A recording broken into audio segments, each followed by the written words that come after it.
The Royals knew that Eric Hosmer would make it to Kansas City sometime this year. The Royals knew that Eric Hosmer would come up with big hits and eventually become an impact major league player. The Royals also knew Eric Hosmer would help the team with his glove. What the Royals didn't know is that all of this would happen before his 22nd birthday. Hosmer and the Royals take on the Orioles next on Fox Sports Kansas City.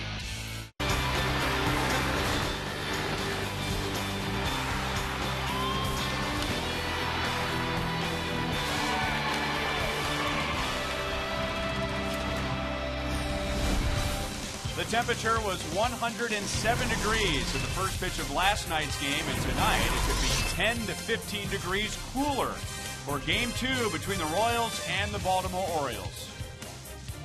Hi, everyone. Welcome back to the ballpark with Royals Hall of Famer Frank White. I'm Ryan Lefevre, and the Royals were coming off a very productive road trip on offense, but were slowed down by Alfredo Simon last night. Most of the Royals, that is, Eric Hosmer had 2 doubles against Simon. Swinging the bat very well, and go back to the last road trip, it seemed like he just put it all together, using all parts of the field, and just doing a super job of just staying with the pitch and hitting the pitch where it's pitched. Today he was named the American League Rookie of the Month, mostly because of what he's done with the bat. But he's been even more advanced, perhaps, at this stage of his career on defense. The one thing he brought to this infield is his confidence that he can make all the plays, and confidence in his infielders that they can make all the throws. As long as they get it close, he's proven that he can help them out at first base. Eric Hosmer said before he was drafted he had good hands, but when he became a professional, he needed to work on his footwork. Then I got to high A with Brian Rupp, and he was a first baseman with the Cardinals for many years, and he was just helping me a lot with footwork and how to get yourself in position for the best hop possible, and especially this year working with Jersh, who specializes defense. So all my years in the minor leagues, I've had great guys defensively helping me out, and really once you get into the system and get with these coaches, it makes it a lot easier for you. And with a contact pitcher on the mound tonight, Luke Hochevar, he certainly would take several of these Eric Hosmer plays, which goes back to his very first game in the big leagues. And Luke Hochevar has won his last 2 starts. It's the only time this year he's won back-to-back starts, and he has been much better in the second half compared to the first half. And we'll dive into that when we come back.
Missouri Lottery.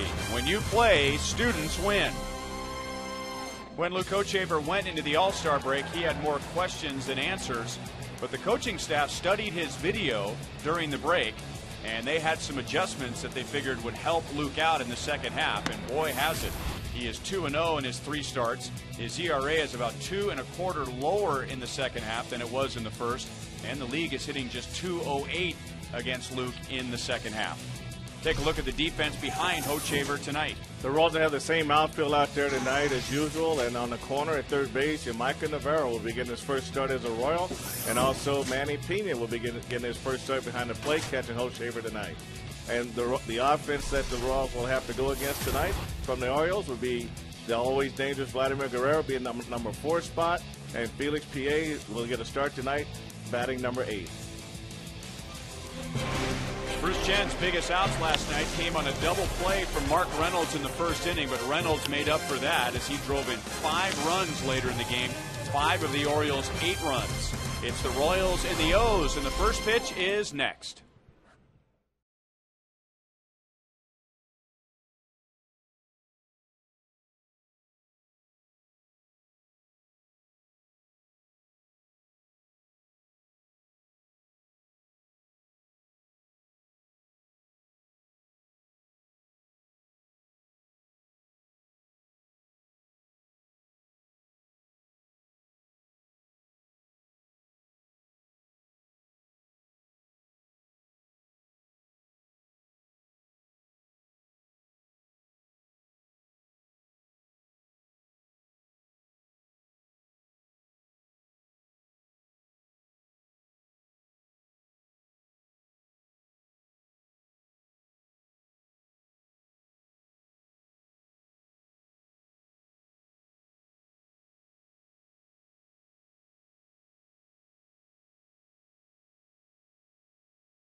From beautiful Kauffman Stadium in high definition, brought to you by Time Warner Cable. Get no fee HD with digital TV from Time Warner Cable. We go out to left field, and here's Joel Goldberg. Oh, Brian, thank you. I had a chance to see Luke Hochevar just walk in out of the bullpen a few moments ago. Been pitching better. Remember, out of the All-Star break, there was that Royals mandate, if you will, to pitch inside more. And talked to Bob McClure, the pitching coach, today, and he really feels like Luke is starting to pitch inside more. He's making guys feel more uncomfortable at the plate, and he's making progress. He said now what he really wants him to do is focus on getting ahead in the count, pounding the zone, and controlling his emotions. Really happy with the progress that's being made. Needs to take it now to another level, guys. All right, Joel, here's the key report. And Hochevar trying to get back to even. A win tonight, he'll be 8-8. He has given up the most earned runs in the American League, but most of that damage came in the first half. Started to turn things around in the second half. He's undefeated in his last 6 starts, and the Royals are 6-0 in that stretch. And Luke with trouble early in the season with home runs allowed. He has given up 18, but only 2 in his last 4. And that'll come in handy tonight against the Orioles, who had 2 more home runs last night and have hit the 4th most home runs in the American League. 1 ball, 1 strike to J.J. Hardy.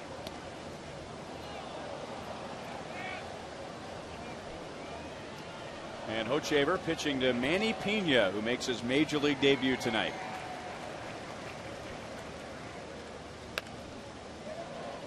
One and two. I talked to him before the game, Ryan, and he was real excited. He said, I can't hardly wait to get this game, man, and all his family back in Barquisimeto, Venezuela. He said they'll all be watching the game by internet tonight.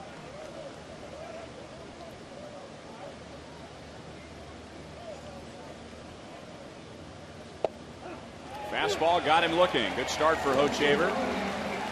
So J.J. Hardy, who had 2 hits, a run scored and an RBI last night, is 0 for 1. Well, a good fastball. Luke started it off the plate outside. He came back and got the outside corner. You know, J.J. gave up on it and got him a called 3rd strike for Luke Hochevar.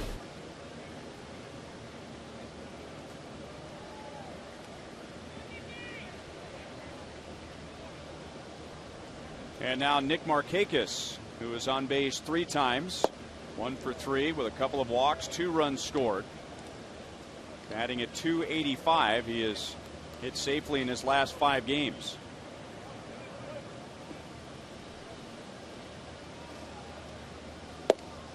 Good slider in on the hands. 1 ball, 1 strike.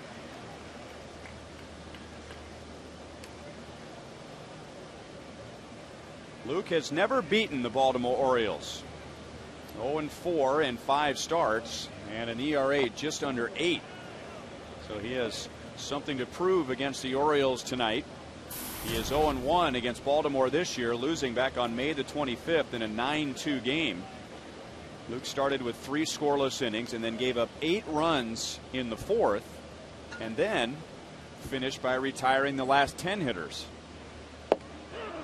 And he strikes out Markakis looking. So if the Orioles are guessing tonight, they are guessing wrong. 91 degrees. And compared to last night, it is refreshing at the ballpark. 107 at first pitch last night. Game started on time at 7:10. With the heat index, it feels like 97 down on the field. And the time and temp is brought to you by the parking spot. Easy to spot, easy to park. The parking spot at KCA. Inside to Adam Jones. He was 1 for 5 last night.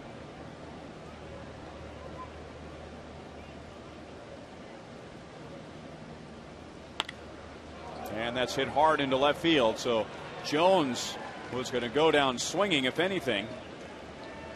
And Frank brought this up last night. For whatever reason, Adam Jones is one of the best in the league hitting with 2 outs. Hitting better than .360, and he has a 2-out double. Well, Luke leaves a cutter out over the plate, and it's up in the middle of the plate, and Adam Jones is sitting there waiting on it. And that's really, of all the pitches he's thrown tonight so far, that's the one that he left in the middle of the plate. And Adam Jones was able to hit it down in the left field corner.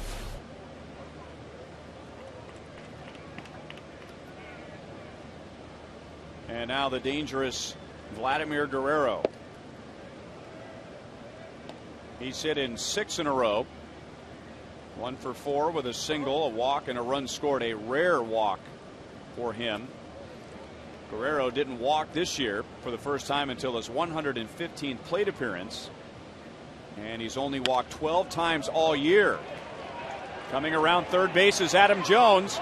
He's going to test Alex Gordon, and the throw is offline.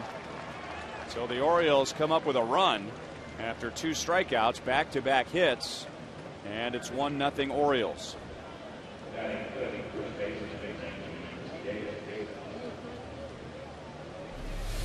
Well, Luke just missed the spot right here. Tried to get this pitch inside, left it out over the plate. Vladimir does a good job hitting the line drive, and Alex has a shot, but the throw didn't go down the line. A good on-line throw would have been a very difficult play for Adam Jones to score. You know, and I think a compliment we can pay to Alex, and we really don't need to because we've been doing it all year. He's been so good in left field. You just expect him to throw runners out. I mean, that wasn't a bad throw. It just wasn't on line, but he's been so on target all year that you just figure it's going to be automatic once the ball's in his glove. Well, I agree. He got set, he got behind it, but the throw just ran on him a little bit and pulled Manny Pena from the plate, and Adam Jones was able to get in there. Chris Davis behind, no balls, 2 strikes. Got his first 2 hits as an Oriole last night. One of them a home run, drove in 2 runs. It was a 4-2 game going into the 9th inning, and then Baltimore scored 4 in the 9th and won 8-2. Guerrero's running. This should be an easy out, and it is. So, in his first major league inning, Manny Pena throws out a runner. Baltimore leads 1-0.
In his first major league inning, so that'll make him feel more like a Royal in his big league debut. And here's how the Royals are lined up tonight. Well, they got that top 5 is pretty tough for the Royals, and Micah Navarro is in there in the 6th spot, and you got Manny Pena looking for his first major league hit in the 9th spot tonight. And the Royals will be taking a look at 32-year-old Jeremy Guthrie, who leads the league with 14 losses. He has given up 18 home runs this year. He made it through the trading deadline. Many teams thought that the Orioles would trade him away. Decent ERA, 4.18 to go with 14 losses. Beat the Yankees in his last start, giving up just 1 earned run in 7 innings at Yankee Stadium. Faced the Royals back on May the 26th. And with a no decision, the Orioles won that game 6-5 in 12 innings on Vladimir Guerrero's walk-off base hit. So the Royals' second look this year at Jeremy Guthrie, and he throws ball 1 to Alex Gordon. Guthrie 2-0 in his career against the Royals. That's 7 appearances and 4 starts. And Alex, right center field, well hit, and that's going to go up against the screen, and it bounced on the top of the wall but stays in. And for Alex Gordon, his 32nd double of the year.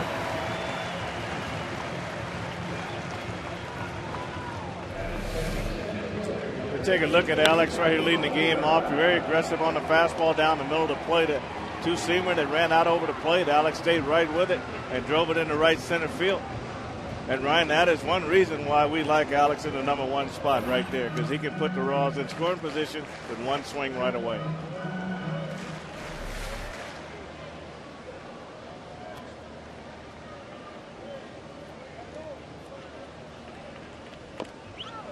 Melky Cabrera trying to get Alex over to third base. That's a very unselfish move on his part. However, I don't know if that's what the Royals want him to do.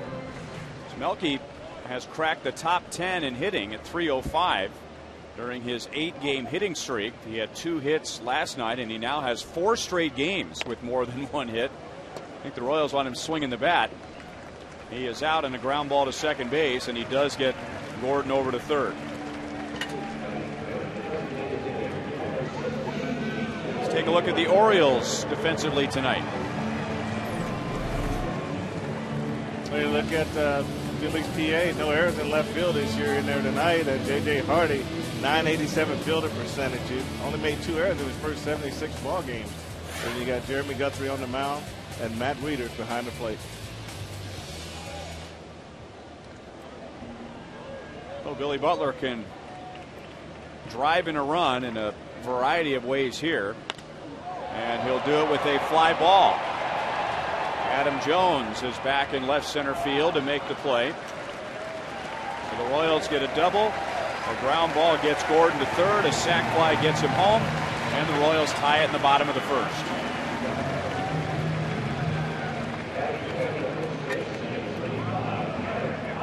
Billy really couldn't have asked for a better pitch than what he got. He got a big hanging curveball out over the plate and just drove it to deep center field and got that easy RBI. And that's why you got to drive in runs there, Ryan. You don't always have to get the base hit.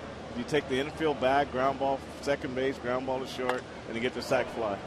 And now Hosmer on the first pitch. It's a one-hopper to Hardy. That's the inning. The Royals tie the game. And at the end of one, we're tied at 1.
Ball is brought to you by AT&T, the nation's fastest mobile broadband network.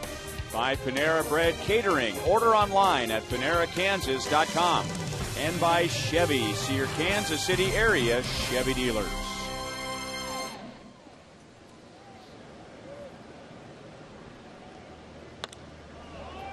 Chris Davis, who was at the plate when Guerrero was caught stealing, jumps on Hochevar's first pitch. Hits it inning to the remaining sunlight out in deep left center field and flies out to Melky Cabrera. Hochevar struck out the first 2 hitters, both looking, then Jones doubled. Guerrero drove him home. The Royals came right back in the bottom of the first inning. Alex Gordon doubled. Billy Butler eventually got him home in a sac fly. So the seal has been broken for game 2, a 1-1 tie, and now Mark Reynolds, who had 5 RBIs in the game last night, and come to find out after the game, after he grounded into a double play in the first inning, the Orioles had the bases loaded, 1 out against Bruce Chen. Buck Showalter patted him on the back when he returned to the dugout and said, hang in there, you're going to have a chance to get a big hit in tonight's game before it's over. And as it turned out, he had 2 more big hits. 1-2. Came up with a 2-run double in the 3rd inning and a 3-run home run in the 9th to tie a career high with 5 RBIs. And that's the first time he has struck out in the series. And it's Luke Hochevar's 3rd strikeout tonight.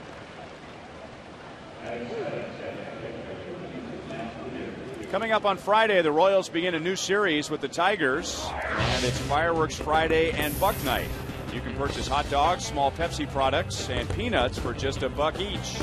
And be sure to stay after the game for a great fireworks show presented by Hy-Vee and Pepsi.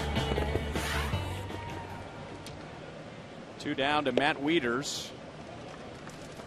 0 for 4 last night. And now in his last 36 at-bats, Wieters has only 3 hits.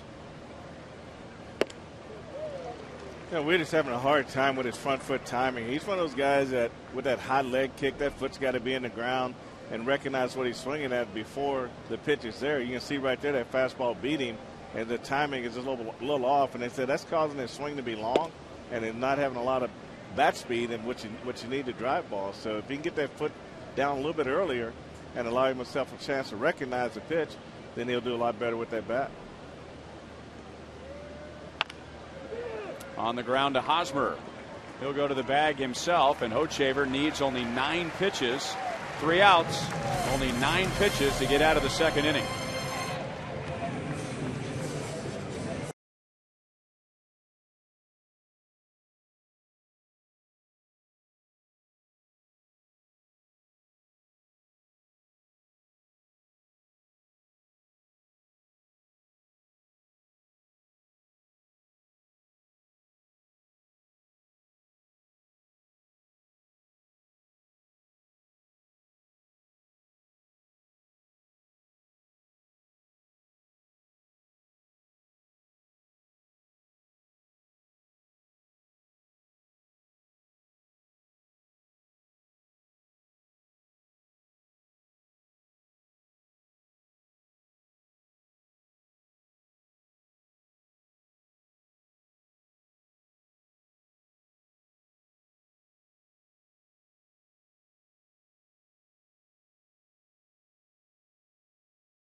Frank, sometimes when a pitcher is feeling very good about his stuff, he doesn't want to come off the field.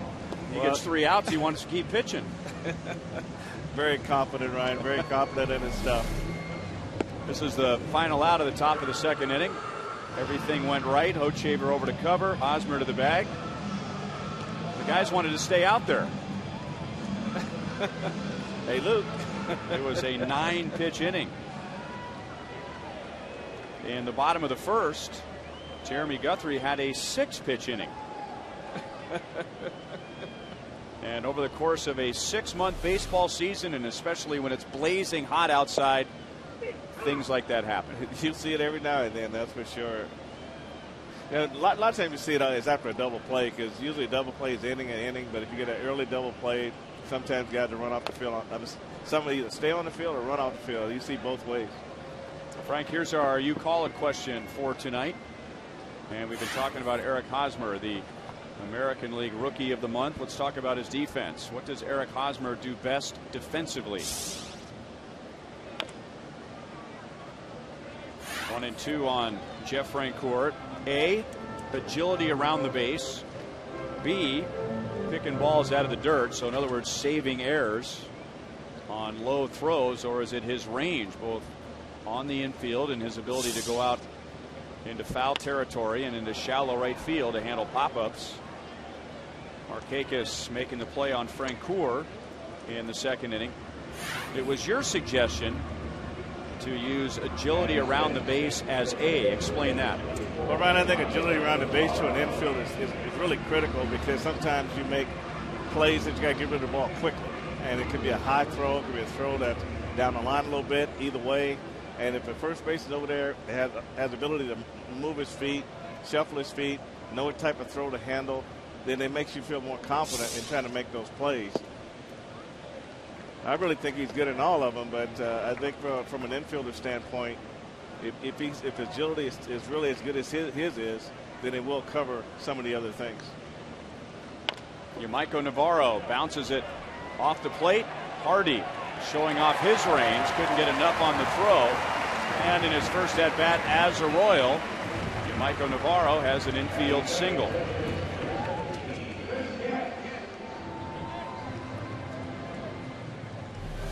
It's always good to make a good impression right away, and Michael Navarro hits a high hopper up the middle. Hardy goes over, makes a nice play, but just couldn't get that body turned enough to get a strong throw. And you see just right over the mound, he gets it in good shape, but just couldn't get the right angle. But even making that throw, as difficult it was a pretty decent throw.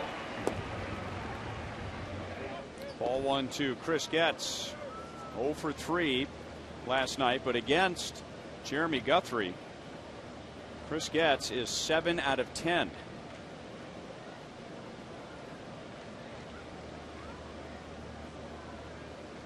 Three for 3 against Guthrie back on May the 26th, and that hit him on the foot. And with one out, the Royals have runners at first and second. All right, Frank, so what are you going to go with? Agility around the base, picking balls out of the dirt, or range, or what Eric Hosmer does best defensively? I'm going to go with A. A. Joel, how about you? Well, not just because Frank is going there, although he would be the expert, but I think his agility around the base certainly makes him valuable. I go A. My instinct is to go with picking balls out of the dirt because, in essence, when a first baseman is as good at that as Eric Hosmer is, you're really playing two positions. You're playing your own position, and then you're saving another position in air. But the way you described agility around the base, that encompasses a lot of things. I just think he's very good at all of them, and I think that even though picking balls out of the dirt really stands out, we saw some on the road trip where they were just outstanding picks at crucial times in the game, but his ability to work both sides of the bag, back off the backside of the bag, to play tall when he needs to play tall, and he just seems so confident on anything that he does over there at first base.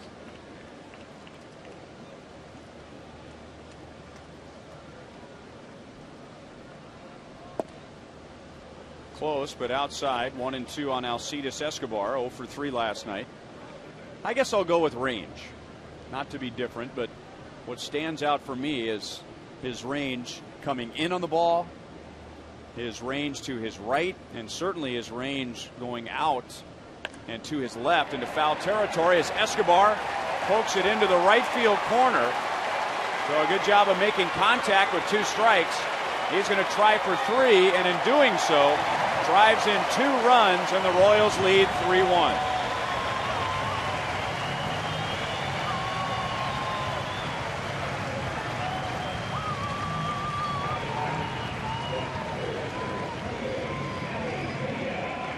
Well, I see he cuts the swing now and gets back to what he does best, and taking the ball the other way, and he slices this ball down the right field line.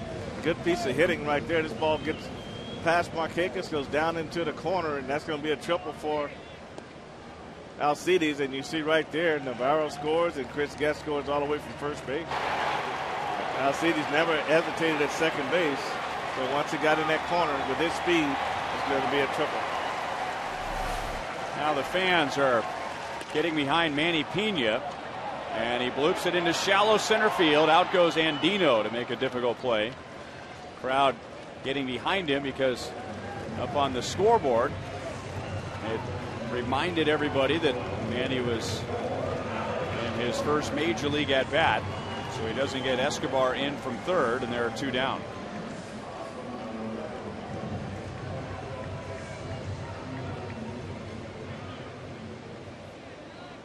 And that'll bring up Alex Gordon for the second time in 2 innings.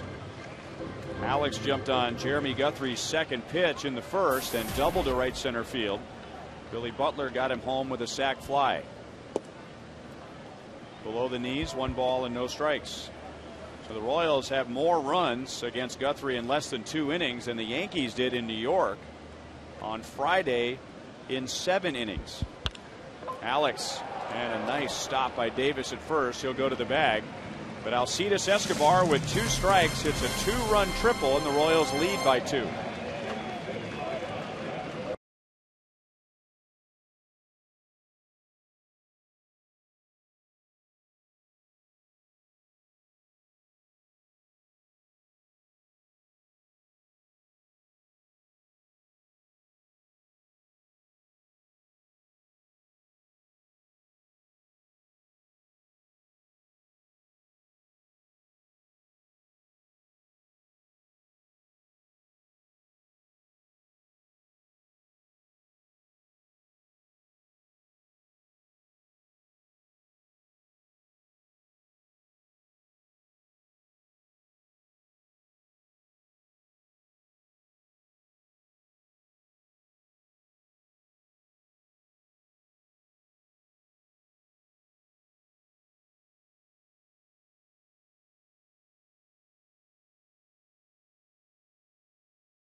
Motors. To learn more, visit kia.com.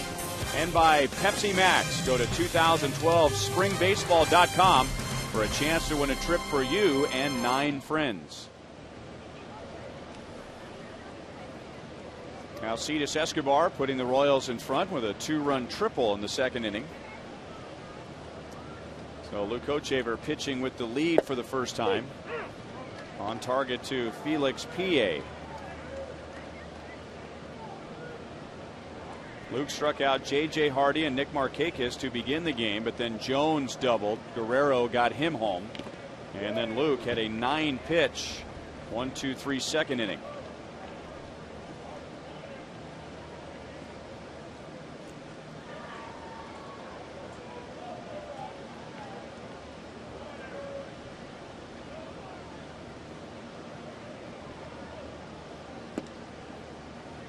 One ball, 2 strikes on Felix Pie.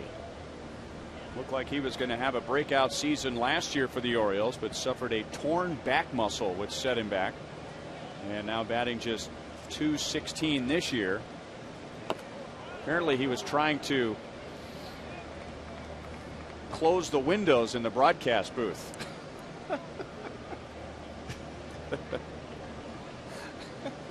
No, that's not what happened.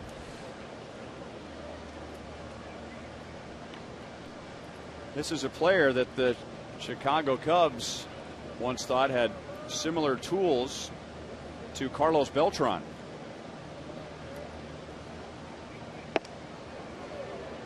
Two balls, 2 strikes, which would mean good speed, good defense, strong arm.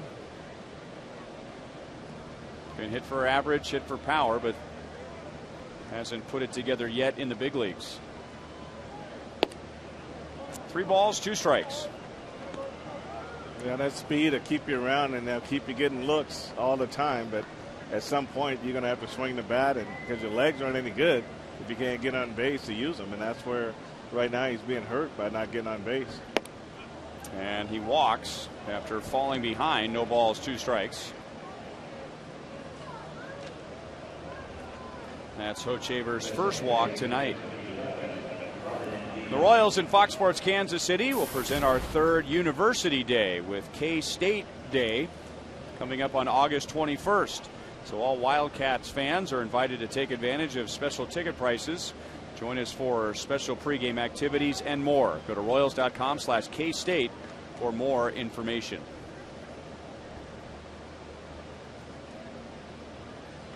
And Dino bunts right back to Hochevar. Royals with a chance for 2, but the throw was low, so Escobar had to make sure the Royals got 1 out. And Andino will be at first. Well, that's not a very good bunt, like you said, Ryan. And Luke does a great job getting it, but that sinker to the shortstop is a tough ball to handle. And you can see right here, Alcide wants to make this play, but he realizes I better get that foot out of the way. It's really smart play, you know, just making the catch, getting the out, and then getting out of the way to avoid any type of serious problems there. Ball 1 to J.J. Hardy. He struck out looking to begin the game.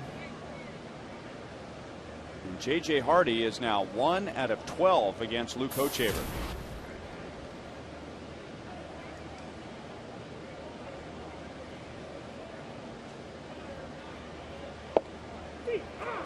One ball, 1 strike, says home plate umpire Tim Timmons. Tim Timmons behind the plate. And on your screen there at first base is the crew chief Jeff Kellogg. And the throw gets away from Hosmer, and now it's going to roll up the right field line, and Robert Andino will go first to third on the air. So an error on Hochevar puts a runner at third with 1 out. Well, with a left-handed first baseman, you usually have an advantage on this play, but he threw it up the line and underneath Andino, and Hosmer never had a chance to try to catch this ball, and he's able to go all. Andino's able to go all the way to third base on that overthrow.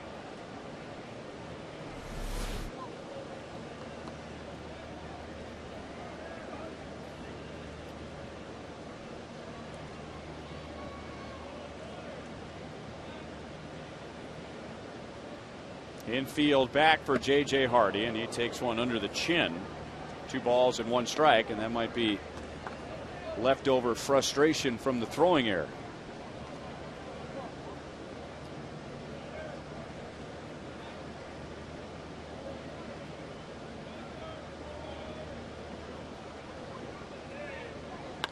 And Hardy in the air in the left center field. This should score the run.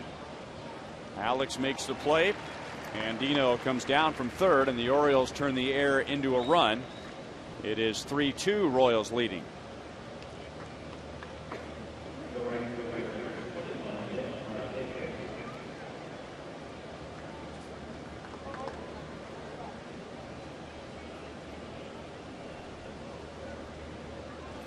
That's one of those runs, Ryan. You look back at the end of the night and you say that was a gift. That you just don't want to give runs away.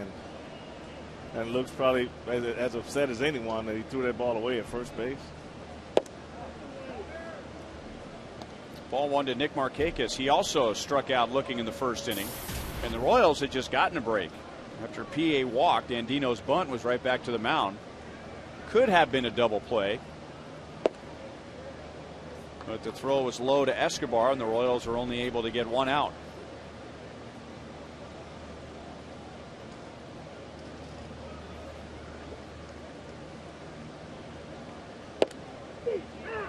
Two and 1.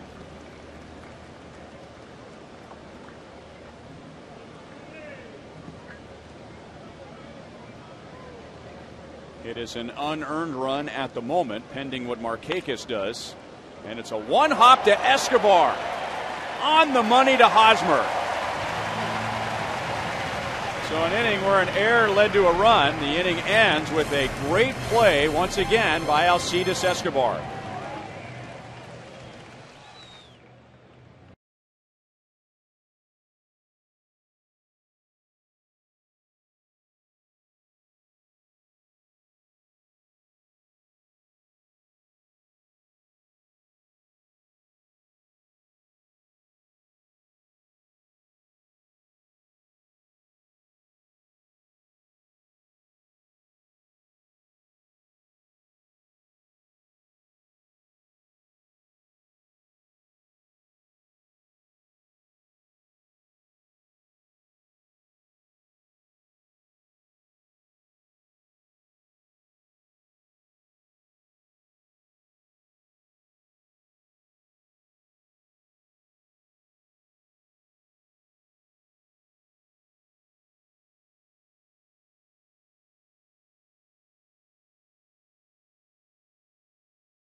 This is Larry Garrett, a lifelong resident of Kansas City.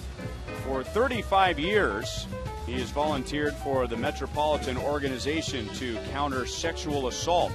Also spent 8 years serving on its board. In addition, he founded Toys for Toddies more than 35 years ago and continues to work to supply toys to children in need. And Larry is sitting in the Buck O'Neil legacy seat at tonight's game with the Royals in front 3-2. Strike one to Melky Cabrera beginning the bottom of the third inning. Melky grounded out his first time up, but that ground out got Alex Gordon to third and set up Billy Butler's sacrifice fly.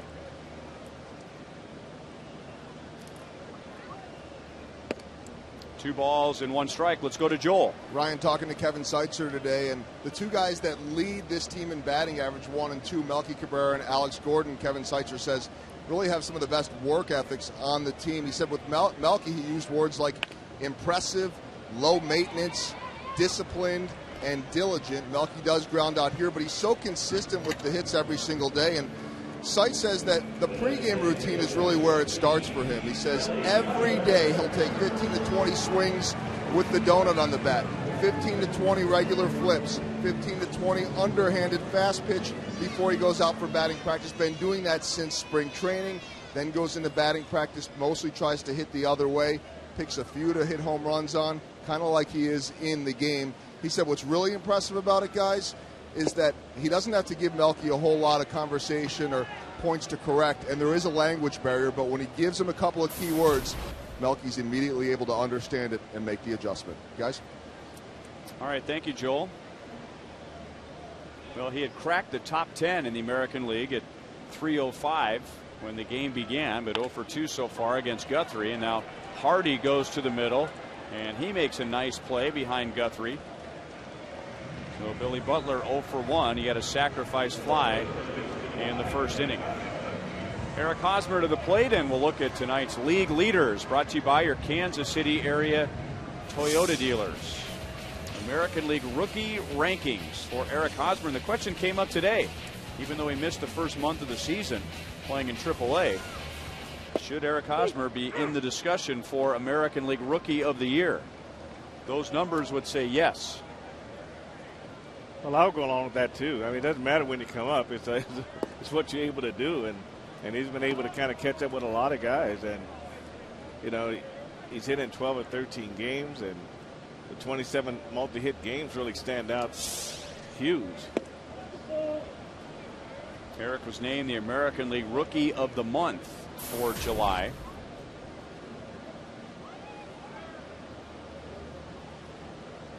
Grounded out to short his first time up.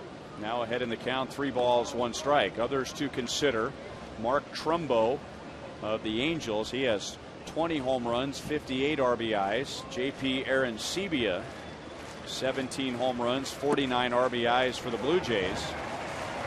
Hosmer walks with 2 outs. That's Guthrie's first. Over on the pitching side,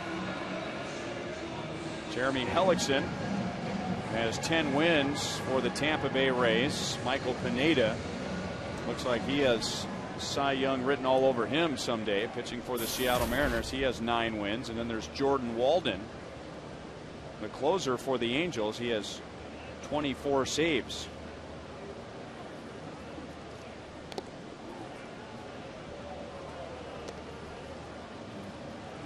Oftentimes the numbers obviously are important in determining who wins an award like Rookie of the Year, but a lot of times it also has to do with the record of the team he's playing for. No swing, and it's ball 1 to Jeff Francoeur. Well, we know for sure there's not one thing that Eric Hosmer can't do. I mean, we've seen him run, we've seen him steal bases, we've seen him drive the ball the opposite field out of the ballpark, center field, right field, his agility around the base at first base. I mean, it's just a general feel for the game. I don't think I've seen a first baseman this year that can make that 3-6-3 double play look as easy and smooth as he does.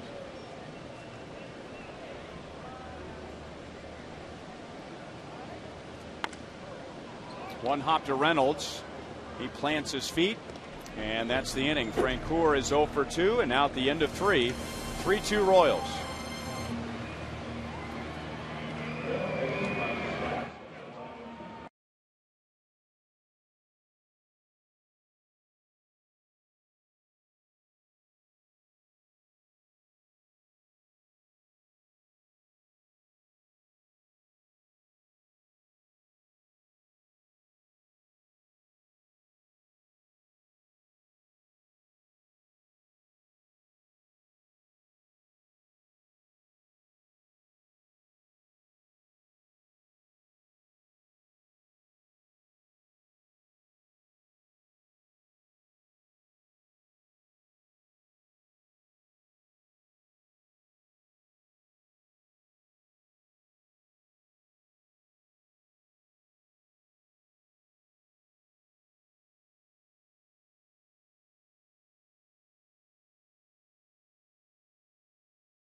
Pitching with a 3-2 lead as we look at the wideband internet pitch speeds, brought to you by Time Warner Cable. Up to 50 megabits per second of pure online power. Both Jeremy Guthrie and Luke Hochevar have gone as high as 95 miles an hour in the first 3 innings. Adam Jones will lead off. Slow curveball in for a strike with 2 outs and nobody on in the first inning. Adam Jones double to left, and then Vladimir Guerrero single to left to get Jones to the plate. Royals want him to check, and it was a good call because Jeff Kellogg said yes. That was a swing, and it's 0-2 on Jones. 3 strikeouts for Luke Hochevar, including strikeouts of the first 2 hitters he faced tonight. Pena wants that pitch down. It is, and Jones went after it. Hardly even registered in Fox Tracks. So Luke has 4 strikeouts.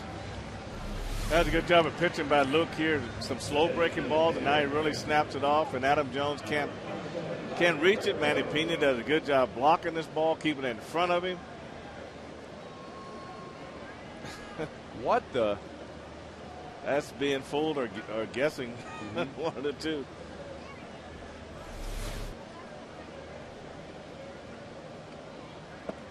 And Guerrero going after a similar pitch.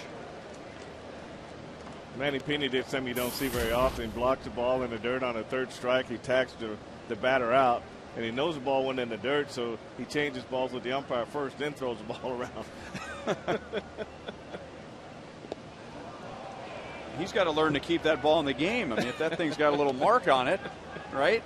Well, only if Luke knows what to do with it. A little extra movement with a blemished baseball. And that's just strictly habit there. You know, that's probably what they do in the minor leagues in AAA and AA. Well, they wanted the fastball up. Guerrero did not swing.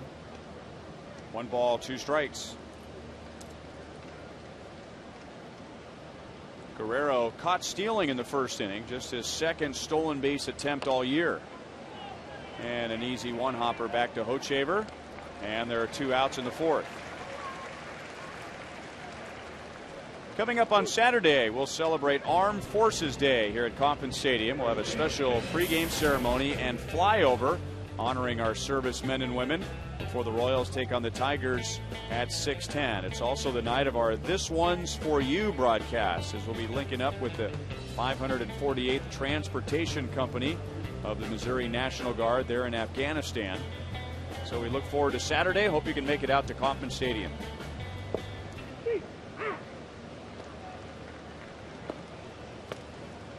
Chris Davis flied to center field in the second inning.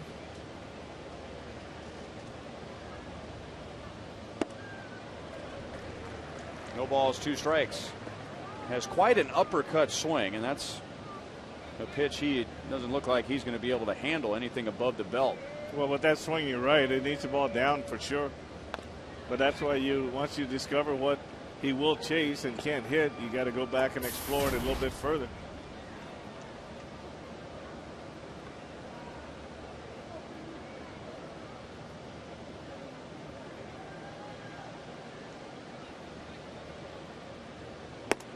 There's the pitch again. O'Chaver with 2 more strikeouts in the inning. He has 5.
Luke O'Chaver has given up 2 runs, 1 unearned run in his 4 innings. He has 5 strikeouts already, trying to win 3 in a row.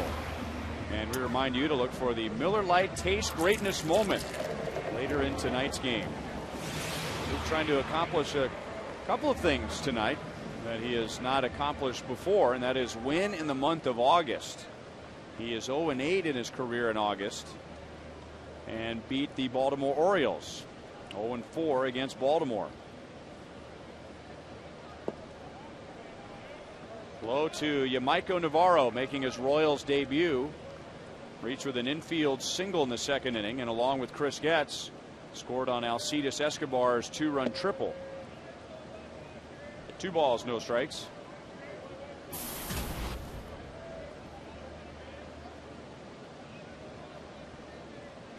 Navarro out of the Dominican Republic. Signed as an undrafted free agent in 2005. Royals just saw him play in the series with the Red Sox. He started 1 game at shortstop, 1 game at third, and 1 game in left field. He did not look comfortable in left field, especially with having to deal with the green monster. But he's not alone with that. That's a leadoff walk. Guthrie's second walk. And brings up Chris Getz. Getz hit on the foot by a Guthrie pitch. And he and Navarro scored on the Escobar triple. Getz is second in the American League with 12 sacrifice bunts. And the Orioles are ready for a bunt. Guthrie throws a strike.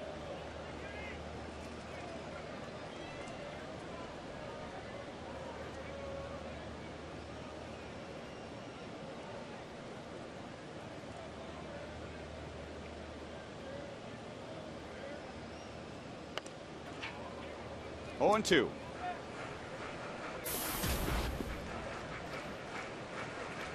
Mention it when Getz batted in the second inning. He is 7 out of 10 against Jeremy Guthrie, and that includes a 3-for-3 game against Guthrie on May 26th in Baltimore.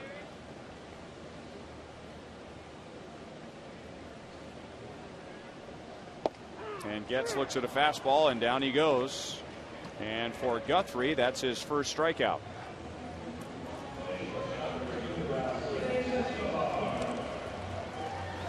And now Cetus Escobar, who was down 1 ball, 2 strikes in the second inning, just putting the bat on the ball, and he ends up with a 2-run triple. It just amazes me how he can just stay on that fastball away and keep it fair straight down the line into the corner, and just eases into third base with a triple.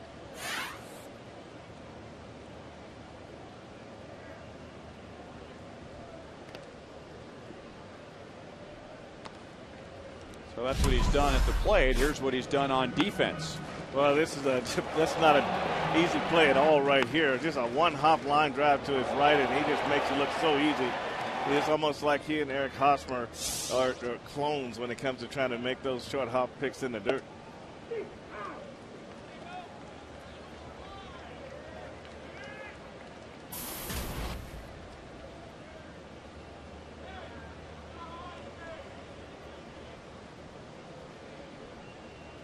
Navarro at first. He did not have a stolen base attempt when he was with the Red Sox. Doesn't have a big lead.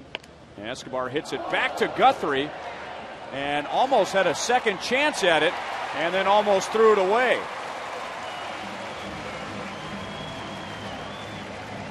Looked like the line drive fooled him, like he thought it was hit harder than it was. 2 on, 1 out. And that's not so hard to do, being that close to the action.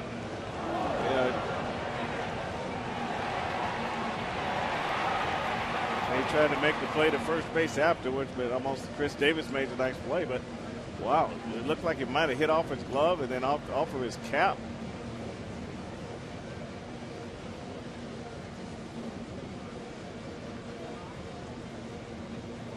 Yeah, off of his head. Wow. But maybe the glove took some of the fire out of that line drive.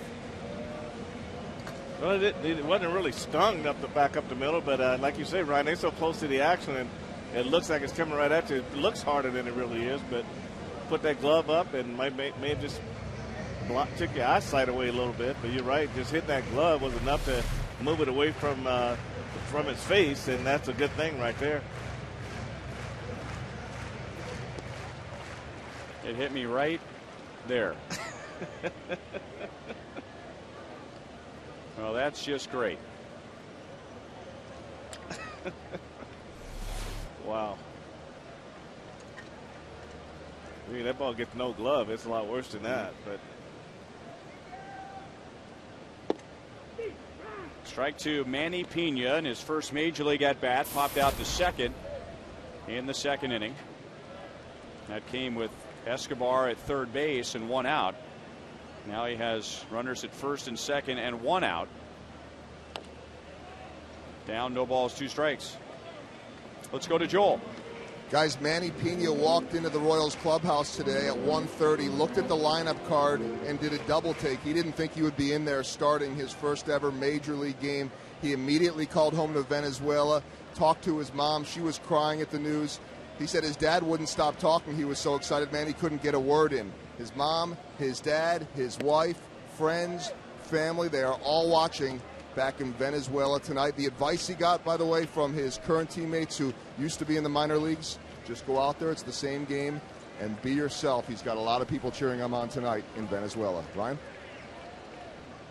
And they'll be roaring if he comes up with a base hit here with a runner in scoring position. This time Guthrie handles the line drive, a more difficult line drive, and it's an inning-ending double play.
As we go to the top of the 5th inning. And very rare occurrence in the Royals' bottom of the 4th inning. Jeremy Guthrie dealing with back-to-back line drives back to the mound. He didn't handle the soft line drive, but he turned the hard line drive into a double play. Well, it just shows that he's a pretty cool customer on the mound to be able to get the one off the head and then come right back and don't flinch on the one right at him. So it's a great outing tonight on both guys' part. But to be able to do that and have that sense of humor right afterwards, he's really relaxed on the mound tonight. And his play that resulted in a double play took away Manny Piña's first major league hit and perhaps an RBI. Mark Reynolds, Matt Wieters, Felix Pie in the 5th inning. Reynolds struck out in the 2nd, and Hochevar already has 5 strikeouts in 4 innings.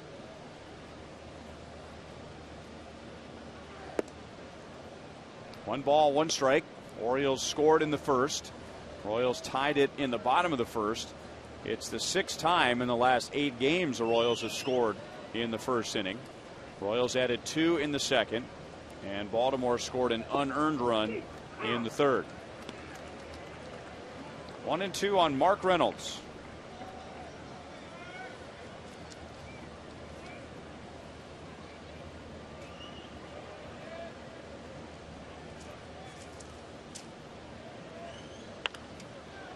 Jumps on a hanging breaking ball, and it's still 1 ball, 2 strikes.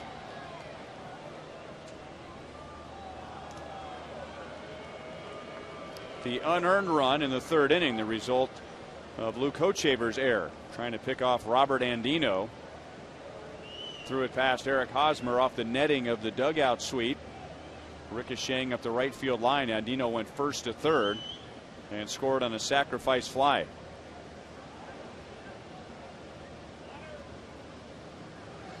And there's Hochevar with his quick pitch, although it's not ruled a quick pitch by the umpires.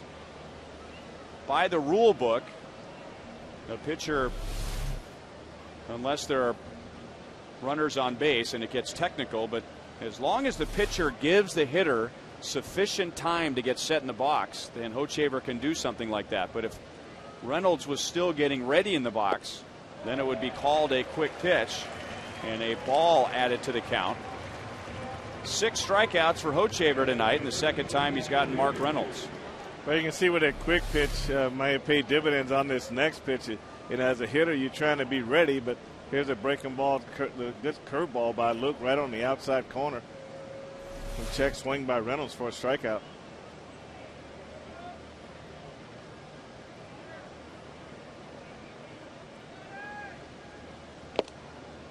And Matt Wieters laid on a 94-mile-an-hour fastball. Out in a ground ball to first in the 2nd inning. And now Wieters with 3 hits in his last 37 at-bats. 1-1.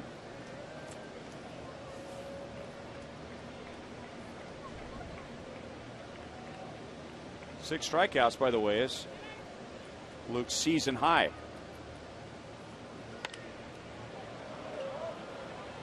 Escobar out from short. Gordon in from left. And Alex fooled by the fly ball, but still able to make the play. 2 down in the 5th inning. Now the Major League Baseball All-Star Game is coming to KC next summer. And this week, the only place you can buy official All-Star gear is the Majestic Team Store at Kauffman Stadium.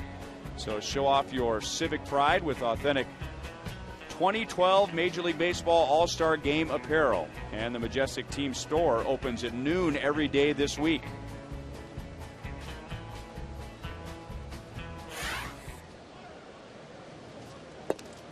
Changeup is outside to Felix Pie. There's the All-Star logo that was unveiled yesterday.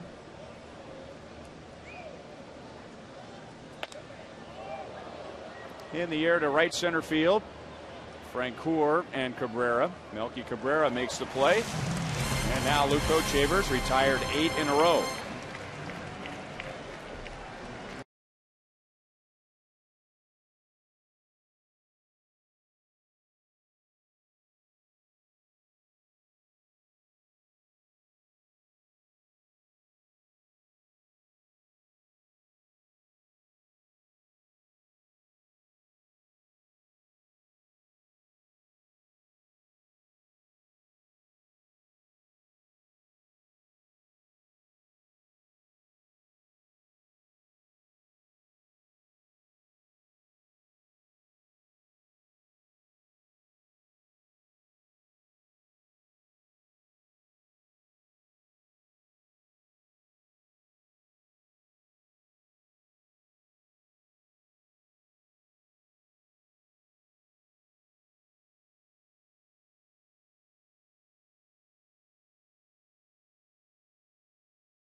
for 1 with a walk tonight. He has 47 RBIs this year. And our AT&T trivia question for tonight: who holds the Royals rookie first baseman record for RBIs in a season?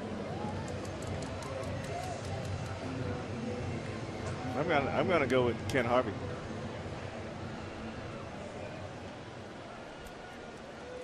Now, Bob Hamlin was both a first baseman and a DH, right? Yeah, they did both. First year, though, a lot more first base, though, probably.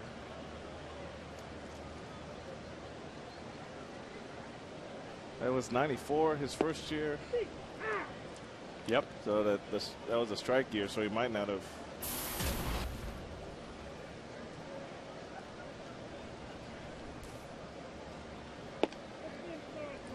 2 balls and 1 strike. Alex Gordon has doubled, grounded out. He has scored a run. He has hit in 5 games in a row, and Alex is batting .303. And that's a smash that Chris Davis at first, he didn't even see it. Alex going to try for 2 on Markakis, and he's in with a hustling double. Chris Davis, the Orioles first baseman, still doesn't know where the ball is. He didn't even react. That was weird. I mean, he just didn't pick it up off the bat, and Alex hits a shot, and it goes right by him. And I think he looked when it was halfway to Markakis in right field by the time he turned around. And I mean, look at there. I mean, I hate to laugh because I'm sure it's a pretty empty feeling standing at first base, and you hear it before you see it. Well, I mean, the last at bat, you know, Alex hit a one hopper right at him, right to his left. He made a nice play on that one. Yeah, that's one of the better plays tonight defensively.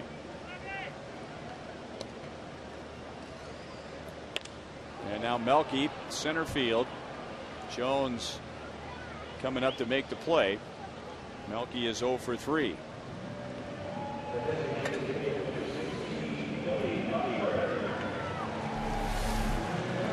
Just take a look at Chris Davis right here. I mean, he never saw that ball. He never turned his head to his right shoulder just to follow it out into right field. And then Alex does a great job just hustling the second base with a double. Davis just looked up at the scoreboard and saw that Alex doubled leading off the inning.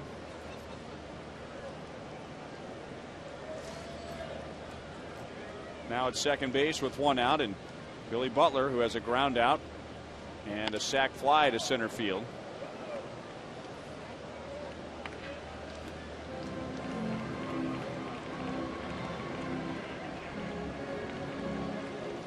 Billy with an RBI last night, right after he found out he was the co-American League Player of the Week, sharing the honors with the Angels' Urban Santana, who threw a no-hitter against the Indians.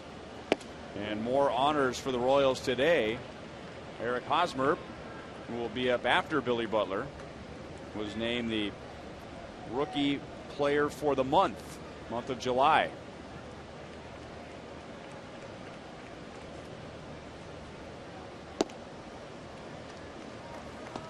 Two and one.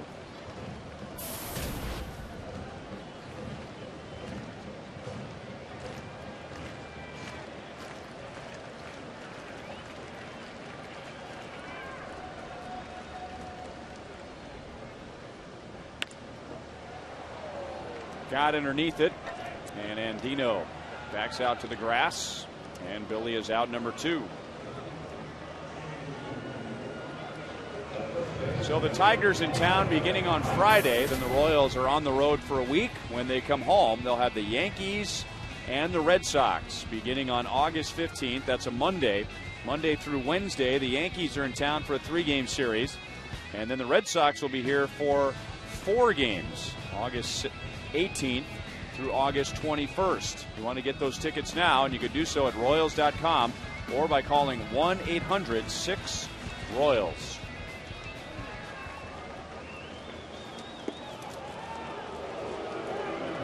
No pitch. So they're going to have to do the first pitch over again.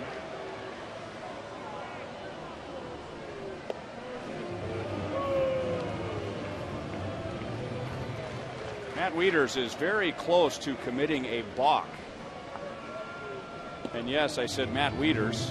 The walk would not be charged to him, but by the rule, both of his feet have to be in the catcher's box when the pitch is thrown. So if the umpires wanted to be technical here, they could call a balk, and that would put Alex Gordon at third base.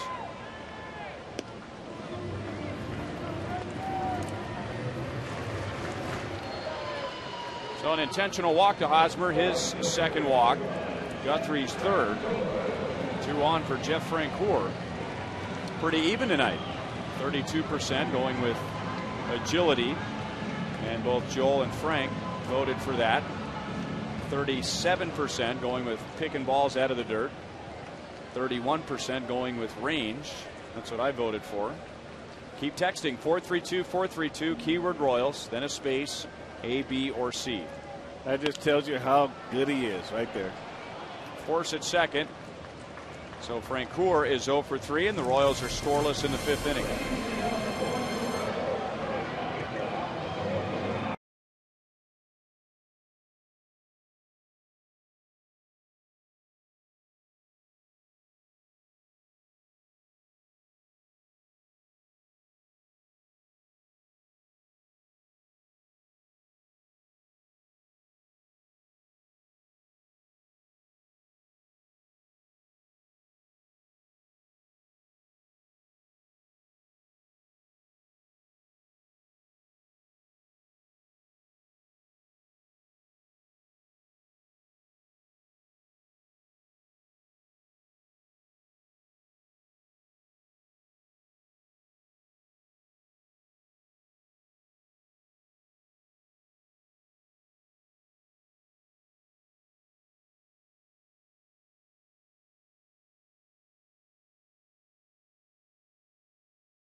By Thoroughbred Ford. Find the new Ford F-150 you're looking for at thoroughbredford.com. And by the State of Missouri Tobacco Quit Line. Call 1-800-QUIT-NOW.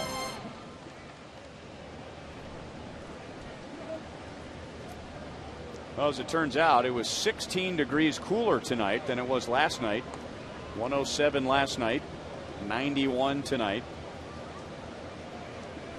3-2 Royals to the 6th inning. And a curveball drops in for a strike to Robert Andino. Andino reached on a fielder's choice in the 3rd inning. And then Luke Hochevar tried to pick him off. He threw it away. Andino went to 3rd and scored on a sac fly. J.J. Hardy and Nick Markakis will follow.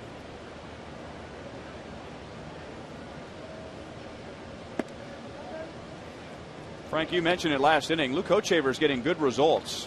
He's only given up 2 hits in 5 innings, 1 walk, but he is not hitting his spots. Right, he's a little off with his fastball especially, but he's done a good job with that curveball in terms of, especially on first pitch. Great play by Alex Gordon in left field. And Hochevar pointing his glove out to Alex to acknowledge the play. And that erases a hanging curveball and a potential base hit for Mandino. Well, you see Alex comes in, and one of the toughest things for outfielders to do is dive head first and make a play. And Alex does a good job getting his body off to the side, and we can see the ball a little bit better, and the ball goes right in the glove. Outstanding play by Alex coming in.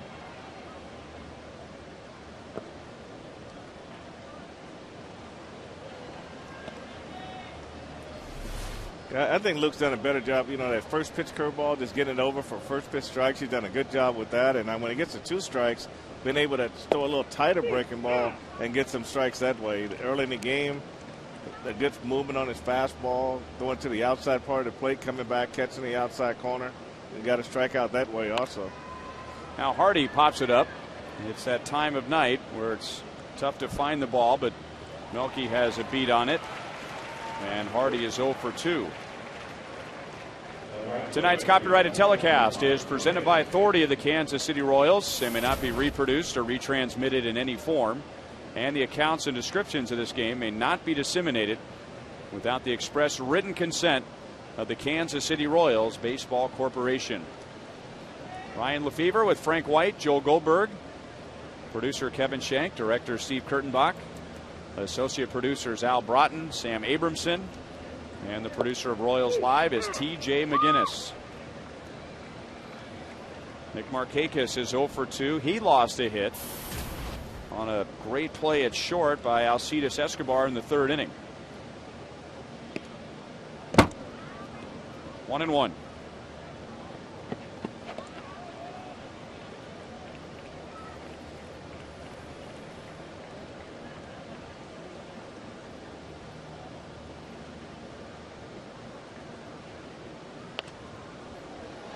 One ball, 2 strikes. No, this is really a game where Luke is really in charge in this ball game. Normally, your catcher would be, if you had Matt Trainer or Brian Pena, they would be calling more of the pitches. But with Manny Pena just getting here, then Luke is pretty much in charge of what he wants to throw in this ball game. Haven't noticed much shaking off of Manny Pena, however. And Pena did catch Luke Hochevar quite a bit in spring training, so it's been a while, but Pena does have experience with Hochevar. Calls for a slider, and it's popped up. Alcides Escobar, and thanks to the great play by Alex Gordon, only 3 come to the plate for the Orioles in the 6th.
Go to our Sonic Slam inning. Our contestant tonight is Georgia Brown from Olathe. If the Royals hit a home run this inning, Georgia will win $6,400. If the Royals hit a grand slam out of the park, Georgia will win $25,000 from Sonic and the Kansas City Royals.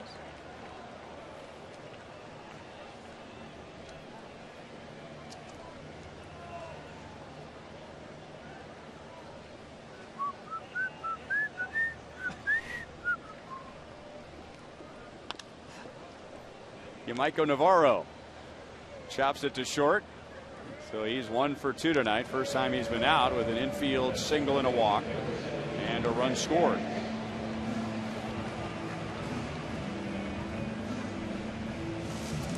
On Friday, our world becomes their planet. Rise of the Planet of the Apes. This Friday, our world becomes their planet. Rise of the Planet of the Apes. I'm ready. Yeah. You ready now? I'm ready. Okay.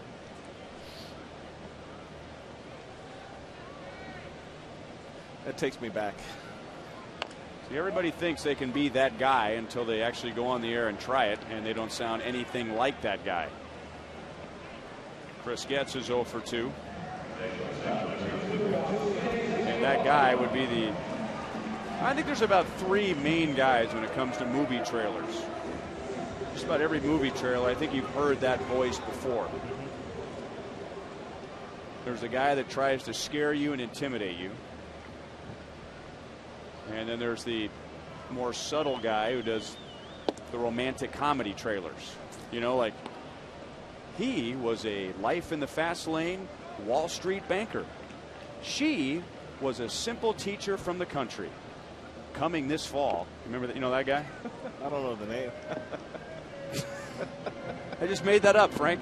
I don't know the name. Okay. I said I don't know the name. Sometimes, in the case of Jaws, it's just music. Yeah.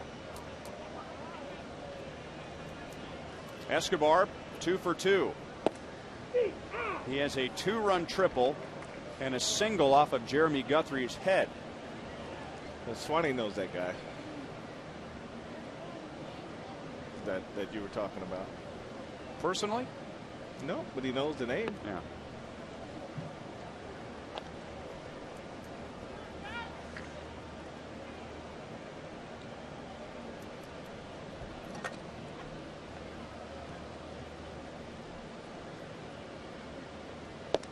Three balls, 2 strikes. What's the guy's name, Swanee?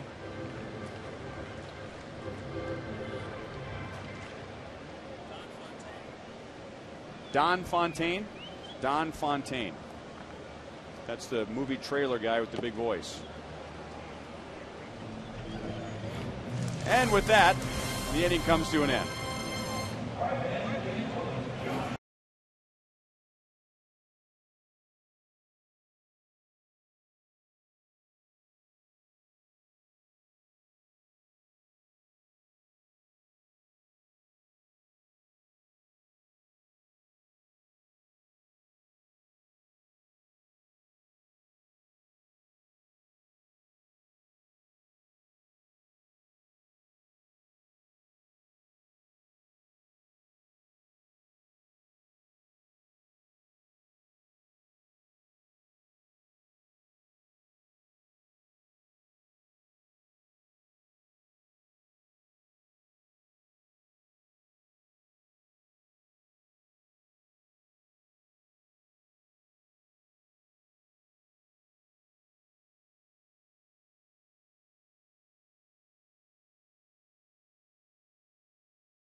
Up on Tuesday, August 16th, Billy Butler will be at High V, located off of I-29 and 64th Street from 12:30 to 1:30. That's Tuesday, August 16th.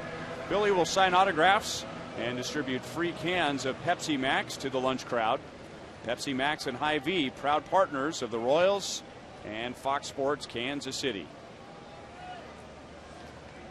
By the way, after exhaustive research, the famous voice in movie trailers is Don LaFontaine, the late Don LaFontaine.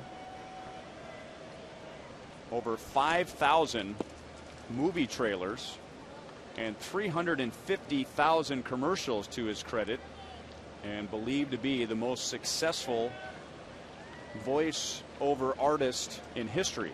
I would say so. I would say so. Adam Jones out on a fly ball to right field. He's 1 for 3 with a double and a run scored back in the first inning. And Luke Hochevar has retired the last 12. Coming up on Sunday, it's another Family Fun Day Sunday. Royals take on the Tigers at 1:10. And the first 8,000 fans aged 14 and under will receive a Royals batting helmet presented by Chevrolet. For more information, visit royals.com/promotions. And when I was a kid, that was one of my favorite promotions. Helmet day? Batting helmet day. Absolutely. Just hope it's not hot.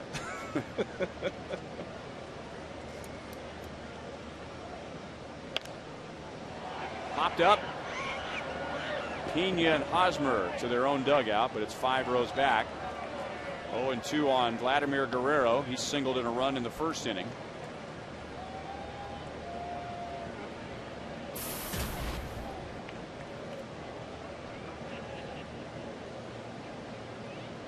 Guerrero with an RBI single in the first, then tried to steal second, and Manny Pena threw him out.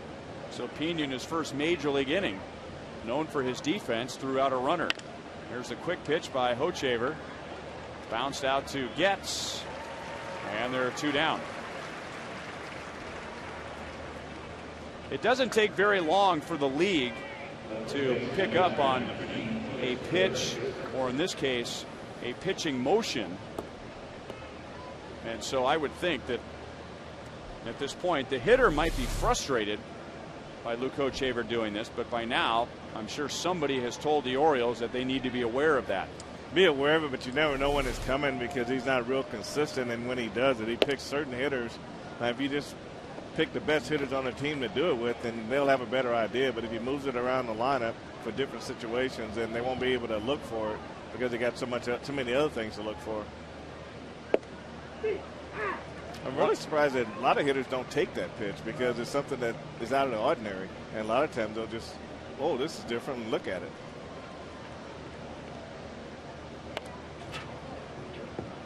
1-2 on Davis. He has flied out and struck out against Hochevar.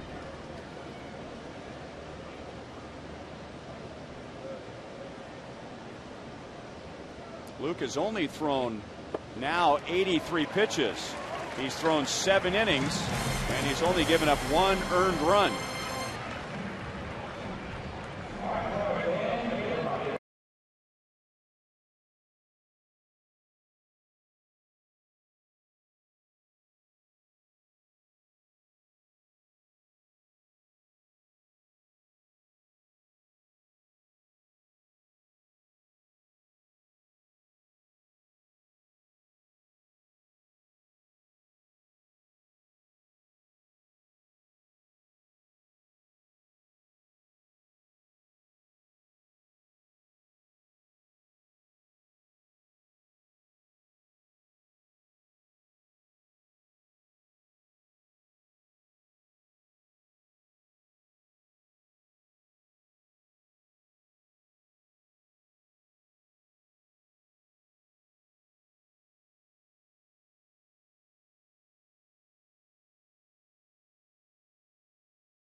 Division of Tourism, and we welcome you to Montauk State Park in Salem.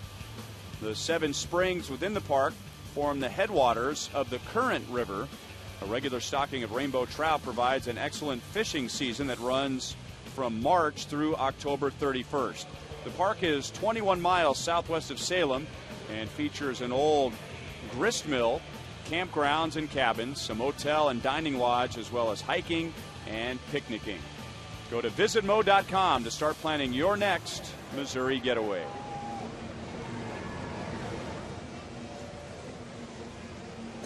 And here comes Manny Pena to the plate, and we'll call his first inning our Miller Lite Taste Greatness moment. Intro to the major leagues, and Tim Timmons, home plate umpire, congratulates him and wishes him luck, and he also gets his first throw out in the major leagues.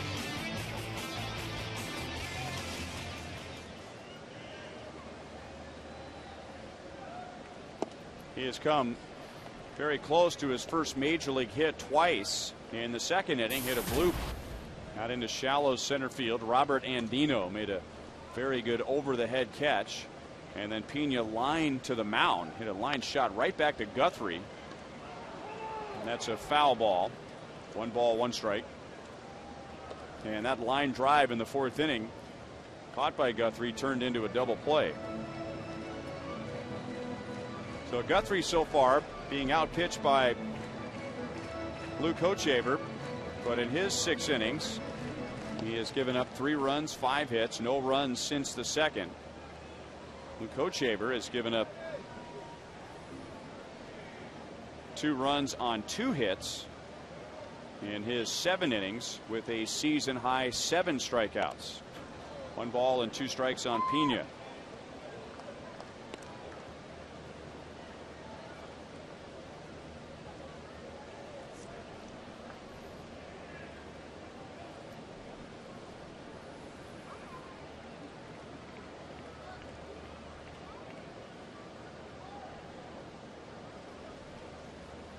Alex Gordon and Melky Cabrera will follow.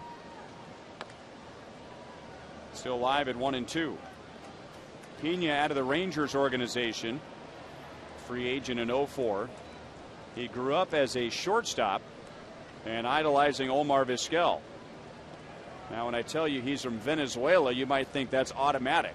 Every kid growing up in Venezuela, at least Pena's age, wants to be a shortstop and wants to be Omar Vizquel, but the Rangers immediately made him a catcher, recognized that he had a strong arm, a better build for a catcher than a shortstop. Alcides Escobar would be more of the prototype as far as body shape for a shortstop, and Alcides Escobar, just like Manny Pena, wanted to grow up and be like Omar Vizquel. Off the knuckles, that's a fair ball. So Manny Pena has his first extra base hit, and it's a double.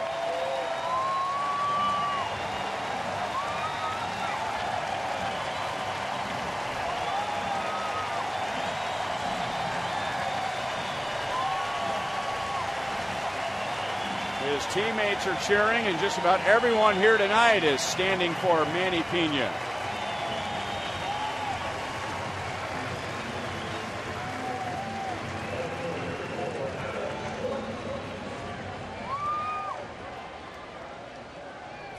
Now that's exciting.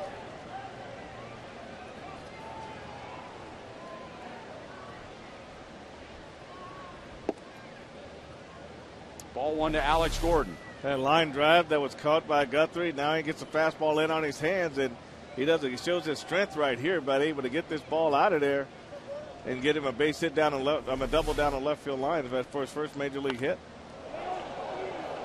Look out! Alex hits a shot into the dugout suite on the first base side. Oh, it's about as close as you can get to getting the base hit down the line right there, right on top of the line. Hey, he's just so excited. A lot of emotion coming out after this base hit. And everybody back at home, they're probably jumping and cheering and shouting for him. Still, yes. My baby.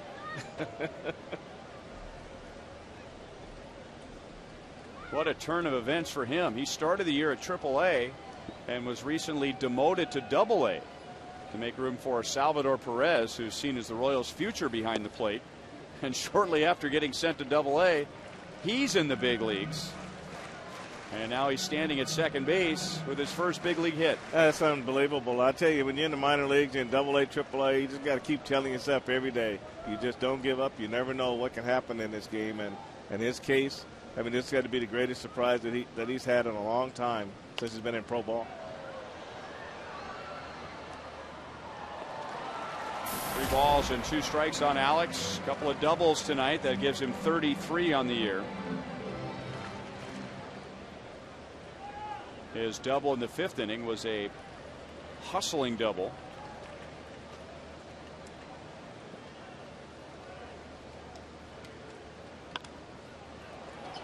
To shallow left field. PA won't get there. Now it kicks away from him. The throw comes to the plate. And because of that, Alex Gordon is into second base again. We'll see how they score that. And it is a single, and he goes to second on a throw by Felix Pie, who thought that Manny Pena was going to go to the plate. Well, that's an extra reaction on that type of a play. So just want to get the ball back to the infield. Alex got to go halfway and hold.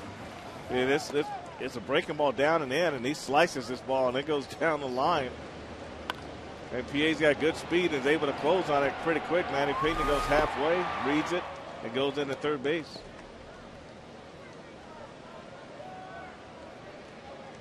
Now Melky Cabrera, who is 0 for 3. He has 2 runners in scoring position.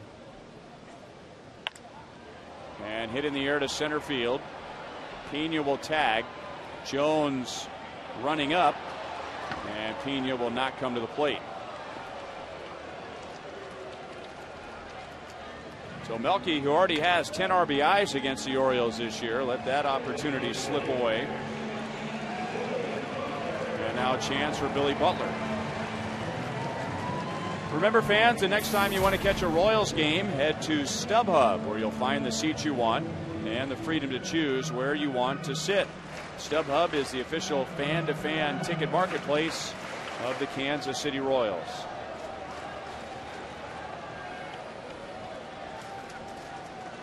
So second and third, 1 out.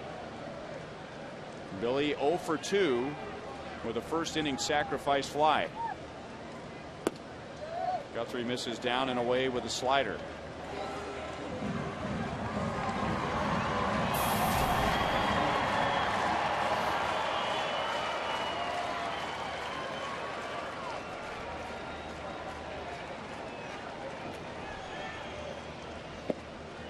Two and 0.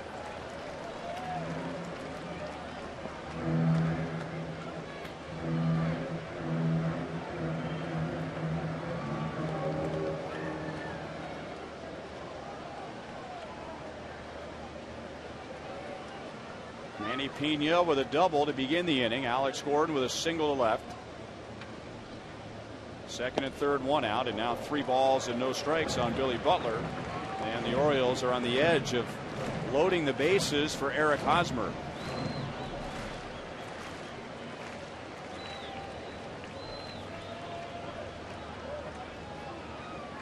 Billy Butler hit 6 home runs in the first half, and he already has 6 home runs in the second half. And he is swinging. Deep center field. Back goes Jones. It's another home run.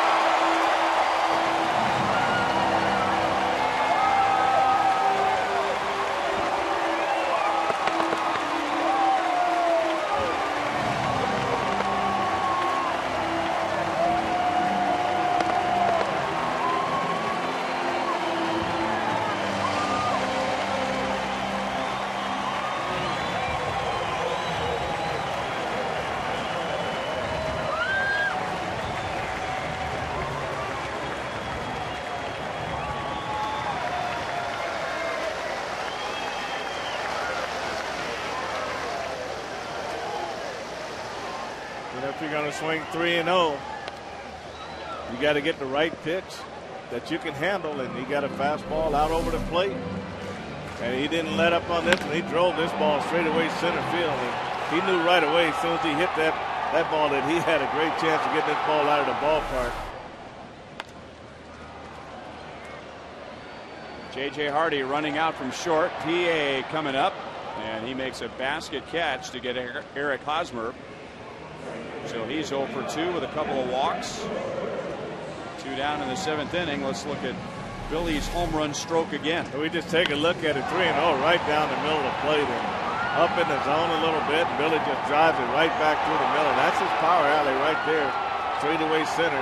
You wouldn't say that about a lot of guys, but Billy Butler, that's his. And he did a great job in driving that ball to center field out of the ballpark.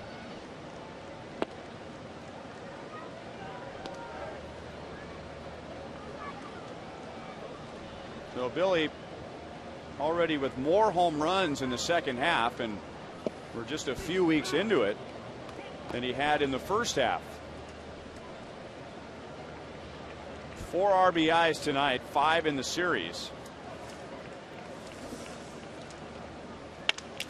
Francoeur breaks his bat, and Reynolds throws him out to end the inning. But Billy Butler hits a big 3-run home run, and at the end of 7, the Royals lead 6-2.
Front by 4 as we go to the top of the 8th inning, and we look at the American League scoreboard, brought to you by Panera Bread. The Seattle Mariners, after a 17-game losing streak, now they have a sweep over Oakland.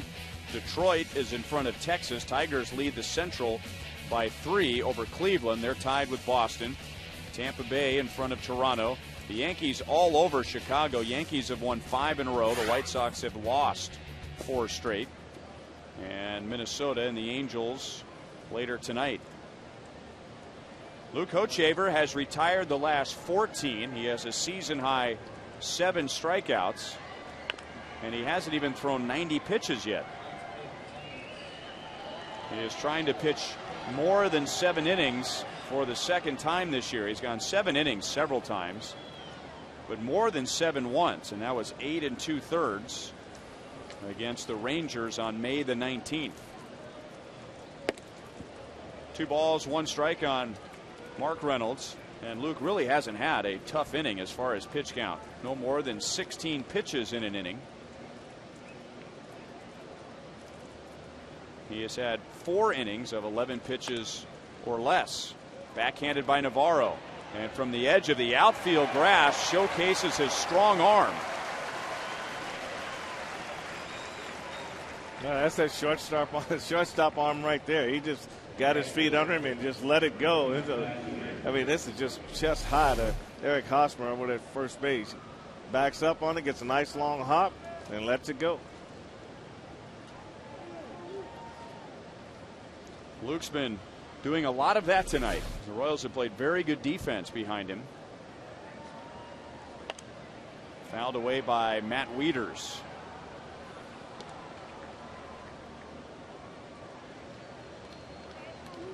Wieters 0 for 2, and now 3 for his last 38.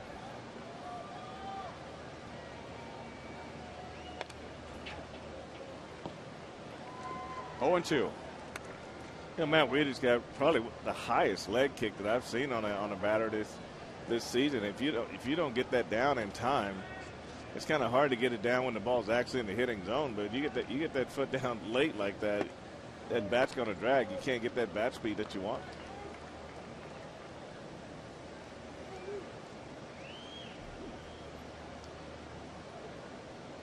The Orioles don't have a hit since the first inning. And they don't have a runner since the 3rd. And that runner came around to score, thanks in part to Luke Hochevar's error. The Orioles with 1 run, no hits in the 3rd inning, and now Luke has retired 15 straight.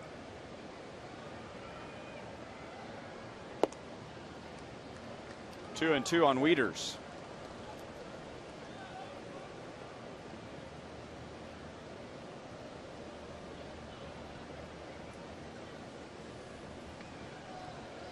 Here's that quick pitch, and Wieters fouls it away. Well, Matt Wieters would be the perfect guy for the quick pitch because he's got that high leg kick, and Luke doesn't give him a chance to get that foot down and throws the fastball right by him.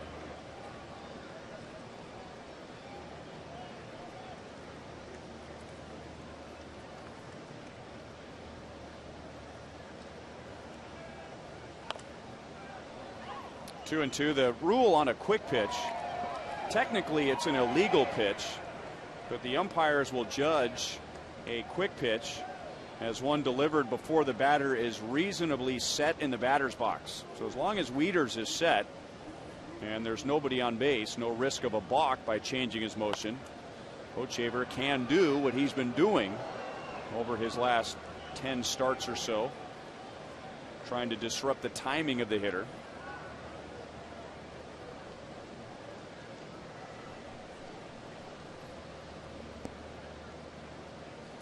He almost always goes with a fastball when he does the quick pitch.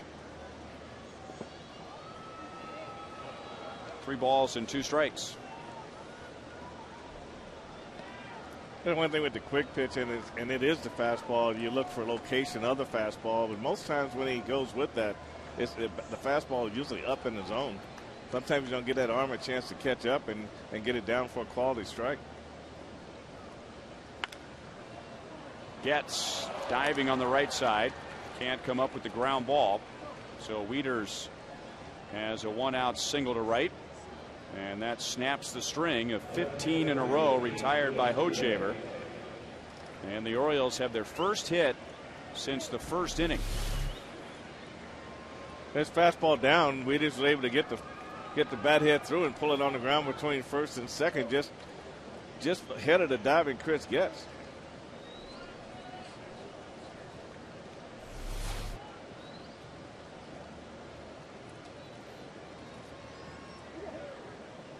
One on, one out for Felix PA.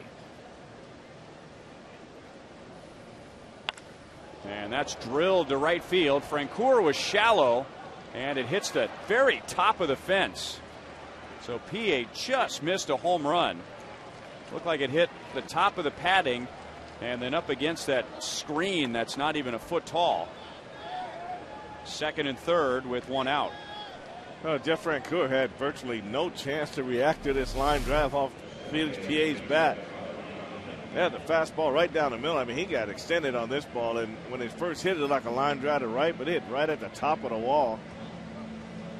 And Francoeur did a good job getting planted off the wall and had a shot at second base. But PA's speed got him in there. Here comes Ned Yost. And the fans are already starting to clap their hands, anticipating Luke coming out and appreciating a job well done. It's 98 pitches. And remember, we've been talking about how all of a sudden the Royals have been very careful with Luke, right around 100 pitches. Greg Holland is warming up.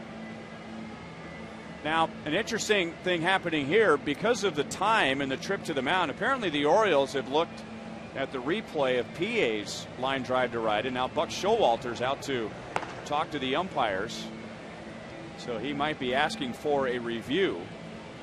And Showalter being reminded of the ground rules, so maybe he thought that that little screen on top of the padding is behind the wall and would constitute a home run, but as we learned earlier this year, it has to go over the padding and it has to go over the screen. So over the padding. Oh, actually it hit the top of the padding. We thought it hit the screen. So either way, that is not a home run.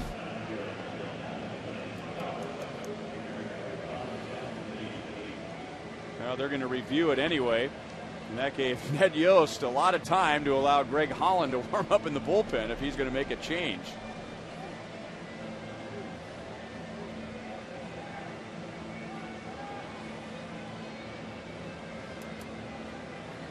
So the ruling is a double for Felix PA, putting runners at second and third and one out.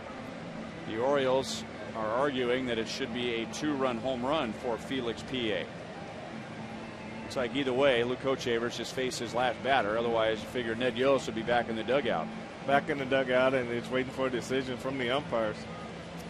They're right on top of the top rail of the wall there in right field, right center field, and the ball bounced back on the field.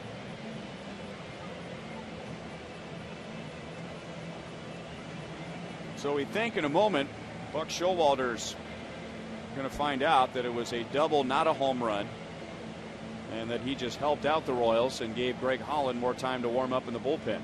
Well, and they had time to get someone else up if he wanted to.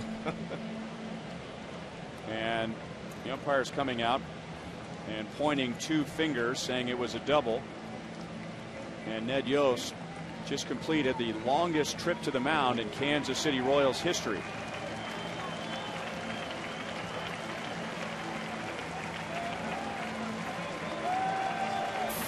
So a Chevy call to the bullpen, and it's Greg Holland with runners at second and third and one out in the 8th. There you go. One.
For Luke Hochevar, so he continues to thrive in the second half, trying to win his 3rd straight start.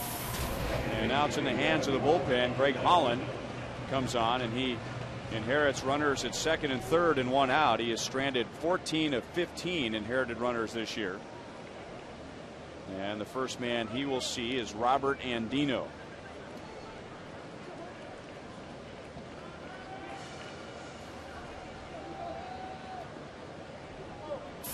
Andino reached on a force out in the 3rd inning, came around to score, and then lined to left in the 6th on a magnificent play by Alex Gordon in left field.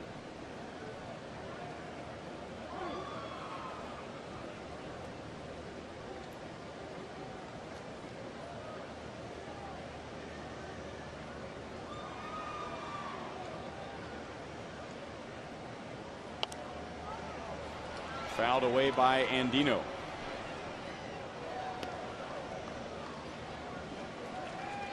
Royals are just 2-5 against Baltimore this year, and they've lost their last 4,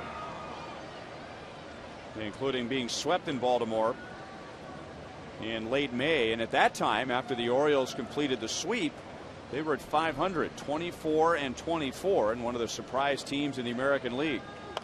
Andino fouls it away again. No balls, 2 strikes. But since sweeping the Royals, they have been 20 games below 500, 19-39. The Royals, meanwhile, have won 8 of their last 13 games. And in their last 5 series, they have won 4 and tied 1. So they need to win the next 2 to keep that streak alive. And Andino was nicked. So the bases are loaded with one out. And of all the scenarios where a runner was going to reach in this inning, if the runner was going to reach, that was the best case scenario. There's a chance for a ground ball and a double play.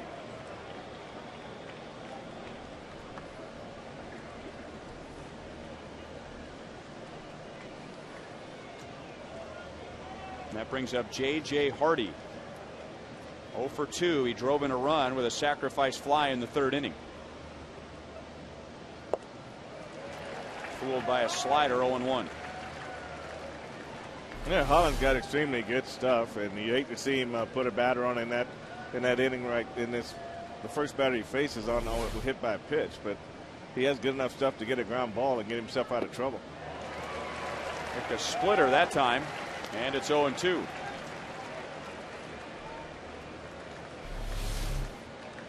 Not sure it tumbled like a splitter. It has definitely the same reaction as a splitter.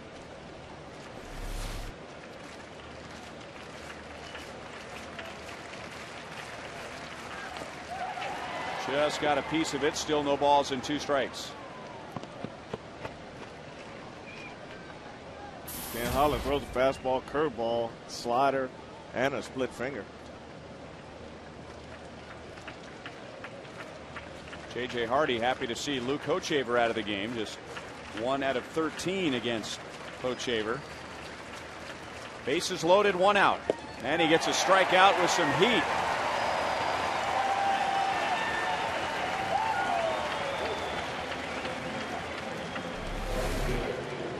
After a series of breaking pitches in the 86, 87 mile per hour range, he comes back with a high fastball, and J.J. Hardy couldn't catch up with it.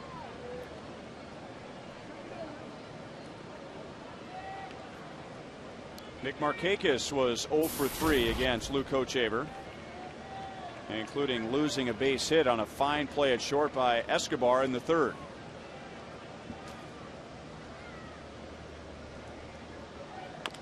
And he's after the first pitch, bounces it to Getz, a double clutch, but in time, and the Orioles leave the bases loaded in the 8th.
The 8th inning, and let's look tonight's Chevrolet plays of the game. We got to look at Billy Butler, who gave the Royals a little breathing room here with the swinger 3-0, 3-run homer straightaway center field. And then you got Derek Holland comes in a pressure situation and does a great job in striking out J.J. Hardy.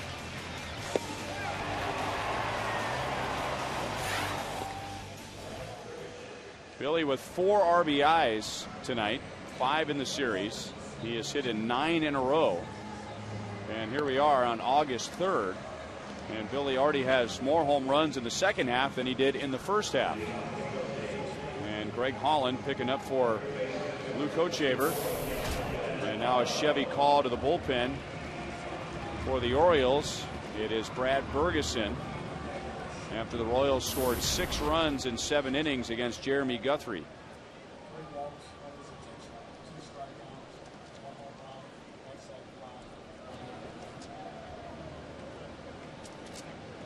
Unless he has a long inning, Bergeson will most likely not face Billy Butler. And remember, a couple of years ago, Billy Butler hit a line drive right off of Bergeson's shin.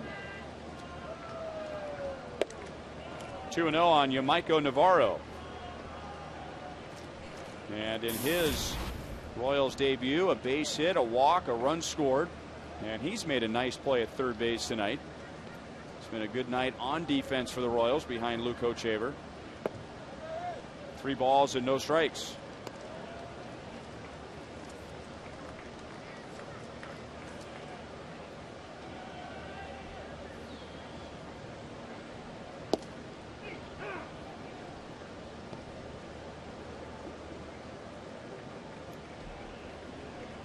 Chris Getz on deck, followed by Alcides Escobar. And a high bouncer goes over Reynolds at third. Reynolds came in, and in doing so, even though it was just a step or two, that allowed the ball to kangaroo over him, and Navarro has his second hit.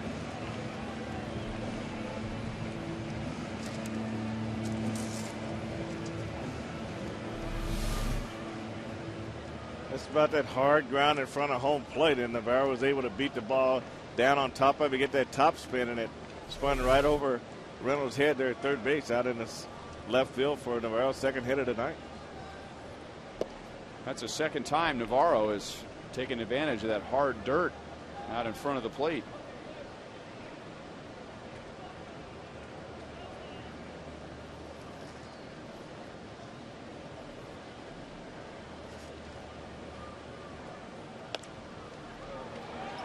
Getz pops it up. Reynolds to his dugout. It is in the dugout.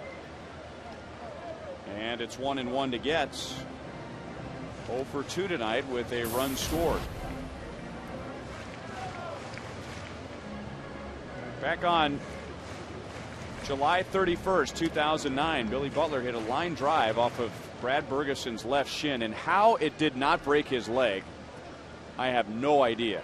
Bergeson, thanks to a deflection off of his leg to an infielder, there was an out. The inning was over. He tried to run off the mound, and by the time he got to the first base foul line in Baltimore, he was hobbling badly and then had to be carried into the dugout and up to the clubhouse.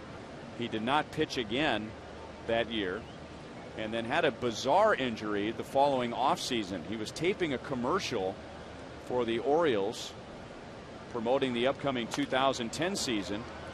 And while he was throwing during the commercial, he injured his shoulder. So that set him back. So he really hasn't been the same guy ever since Billy Butler hit the line drive off of his shin. And that was really a solid blow, too. Oh.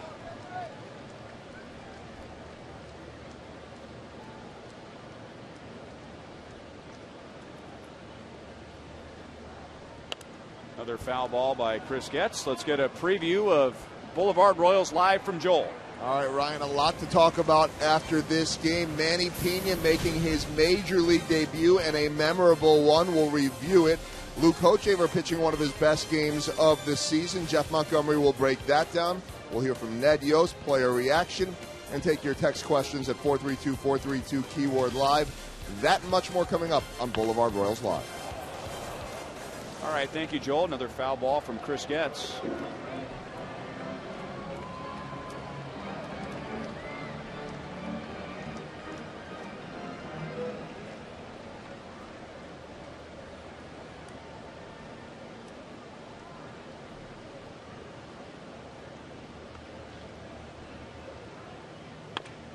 And the sinker is chopped to short.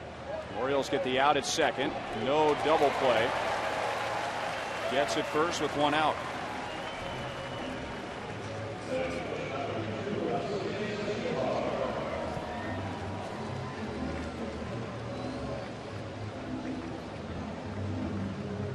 It's really been a disappointing year for the Orioles, especially for their young pitching.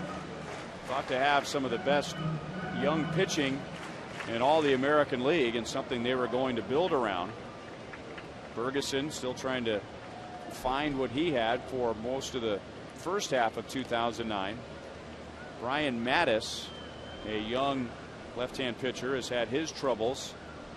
Chris Tillman, the pitcher the Orioles got in a trade from the Mariners with Adam Jones for Eric Bedard a few years back. He's had trouble throwing strikes.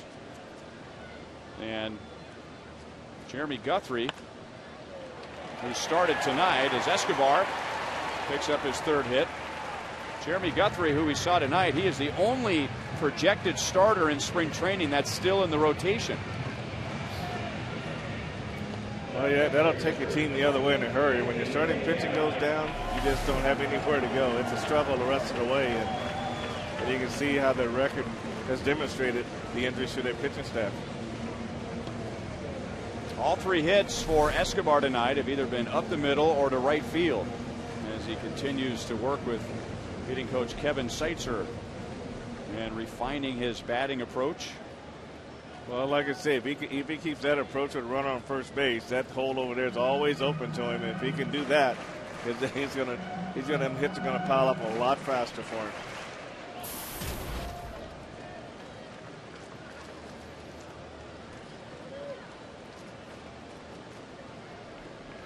And now Manny Pena, who doubled and scored last time up with his first major league hit, takes outside from Ferguson. Popped out in the second inning. Line back to the pitcher Jeremy Guthrie in the fourth. Guthrie making the play and turning it into a double play, and then Pena hitting it right on the line in left field for a double in the seventh. 2 balls and no strikes. All the news so far related to Matt Trainer and his concussion have been positive. So he's been cleared to get ready to return from the disabled list. He's on that brand new disabled list this year. The 7-day DL, especially for concussion injuries. Pena chops it to third and foul. Yeah, I talked to Matt a little bit before the game, and he said that based on how things have gone, and he's just going to take it easy and just go real slow and make sure that everything's okay before he comes back. But good time to kind of relax and make sure that everything's healthy.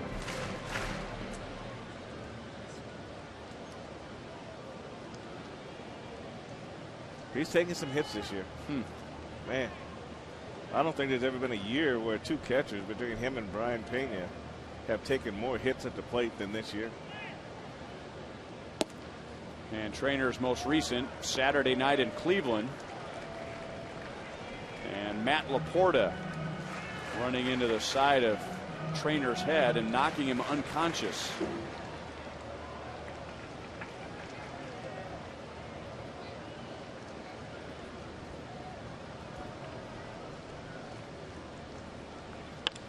Pena into right field. That's a base hit. And a risky play by Markakis, who almost took away a base hit. That would have been a force out at second base if Escobar doesn't reach before the throw. So Pena with base hits in his last 2 at-bats, and the bases are loaded with 1 out. You're right, very aggressive play by Markakis in right field. Pena does a great job. Pena does a great job going with this pitch to right field. Line drive right on the nose. Fastball away. Stayed right through it. Nice swing. And Markakis comes up. He freezes everyone on the bases. He dives and traps this ball and has a shot at Alcides at second base, but he gets right. He gets in there ahead of the throw.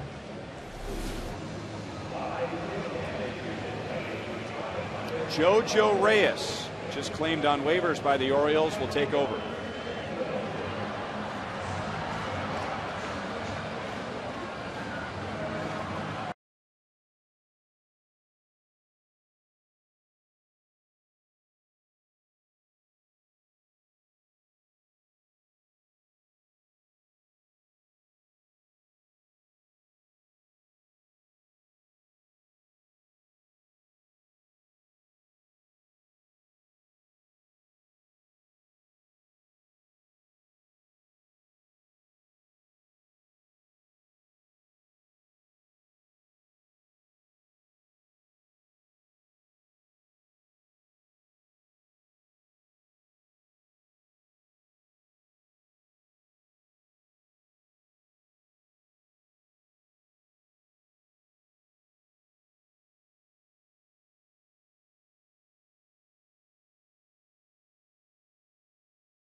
He gives up 3 hits and departs with the bases loaded.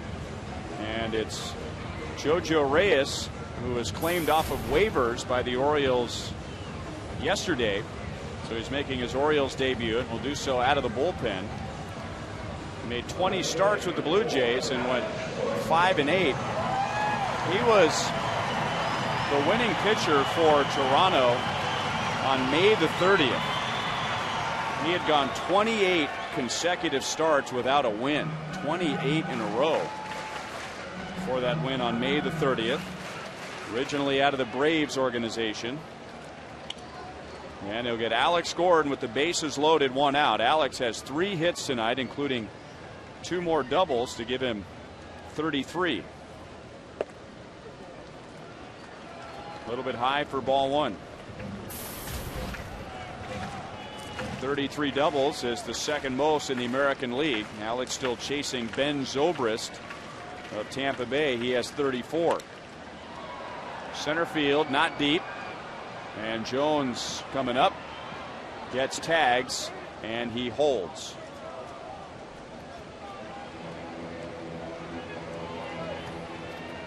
So the base is loaded and 2 down.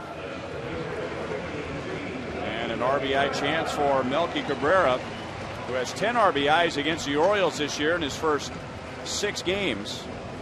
He was without an RBI last night, and he's 0 for 4 tonight.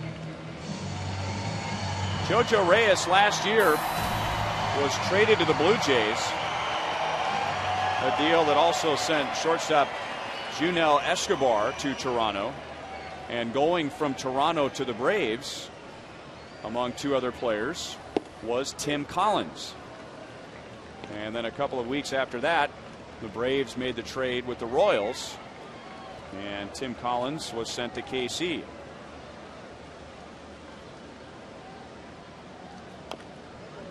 No balls and 2 strikes on Melky. He hasn't taken swings that Melky's been taking recently, looking a little awkward at the plate. And I wonder if remember last night he jammed and rolled his left ankle. Well, the left side, especially got to land on it from the left side, and so far, this is he hits Reyes, and he's out. The Royals leave the bases loaded, but we go to the 9th with the Royals in front by 4.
Royals have given the fans a reason to celebrate and dance tonight. Now Nate Bukaty, who's up on what's popular these days, and Nate knows that this dance here by this fella is called the fork in the garbage disposal dance. I don't know what that part of the dance is called, though, as he knocked the beer right out of that gal's hand. He's laughing. She's not laughing. So it's probably her beer that he knocked out of her hand. No beer after the 7th? The fork in the garbage disposal dance. That's great. That was the fork in the garbage disposal swing by Adam Jones on the first pitch from Greg Holland.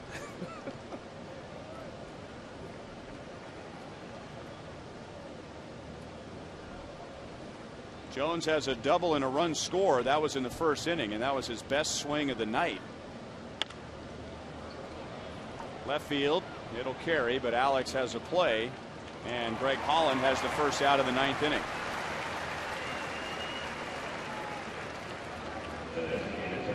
Let's answer our AT&T trivia question for tonight. Who holds the Royals rookie record for RBIs in a season by a first baseman?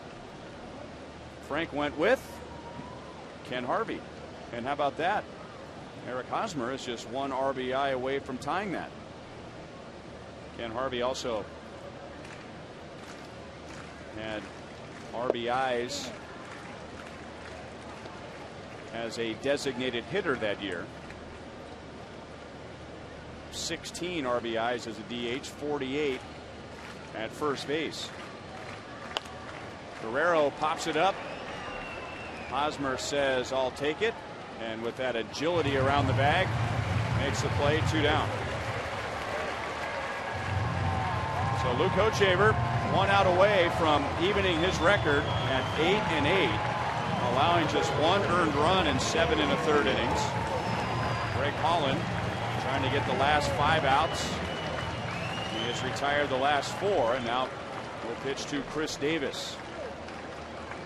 Manny Pena back at the plate all night. His major league debut has included a couple of hits and a run scored.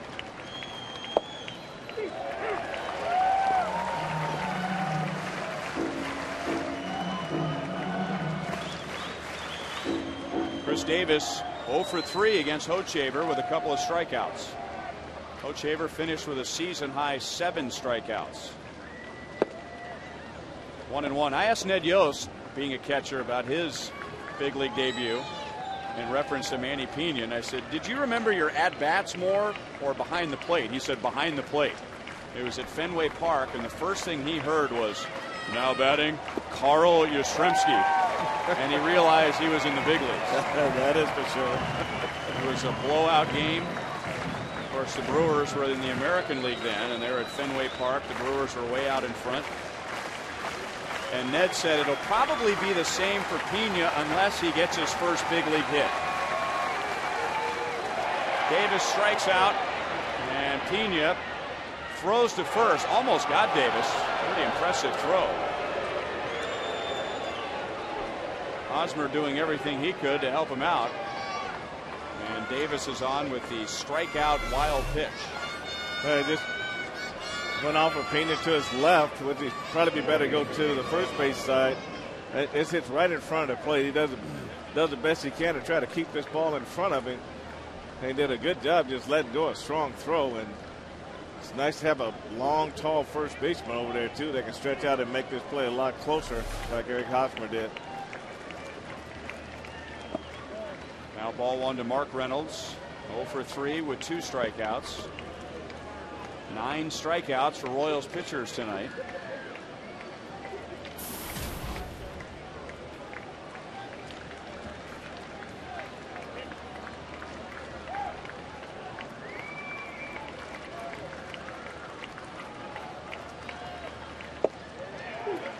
One and one.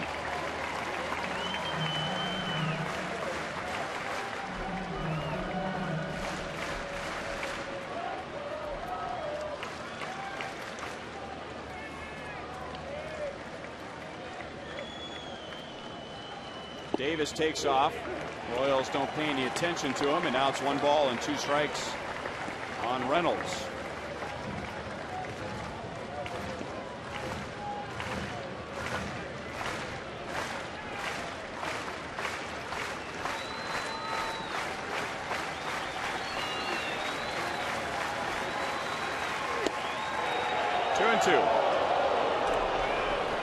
Tomorrow night it's Jeff Francis and Zach Britton, a couple of lefties. 7:10 first pitch. Ivy Royals Live is at 6:30. And what will be the third final and decisive game of the series. Struck him out. Now the Royals have won 9 of their last 14 games. They have snapped a 4-game losing streak against Baltimore, and they've evened the series at 1 game apiece. Billy Butler with a 3-run home run. That was the biggest hit for the Royals. Manny Pena getting his first major league hit, and right in front of him, Greg Holland ends up with his first major league save. So after an 8-2 loss last night, a disappointing loss after coming home from a winning road trip, the Royals bounce right back. And we can't forget about Yamaika Navarro in his Royals debut. Came up with 2 hits. And big smiles for Navarro and for Manny Pena.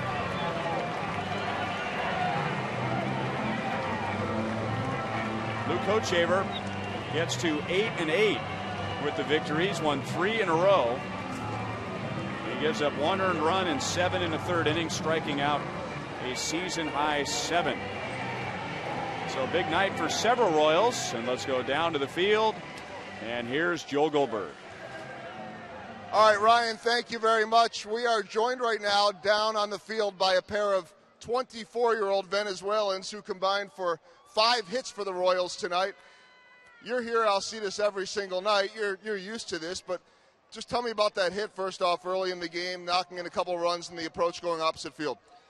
And the federal ball looking for put the ball in play and trying to get base hit to the other side. It throw me fastball outside and can connect the ball and to run in from the team. That's good. Yeah, so that gives you the offense. Manny had some hits too. How about seeing this kid out here? He's been working a long time from your country, Venezuela, making his major league debut. Yeah, that's nice for him. Congratulations, Manny.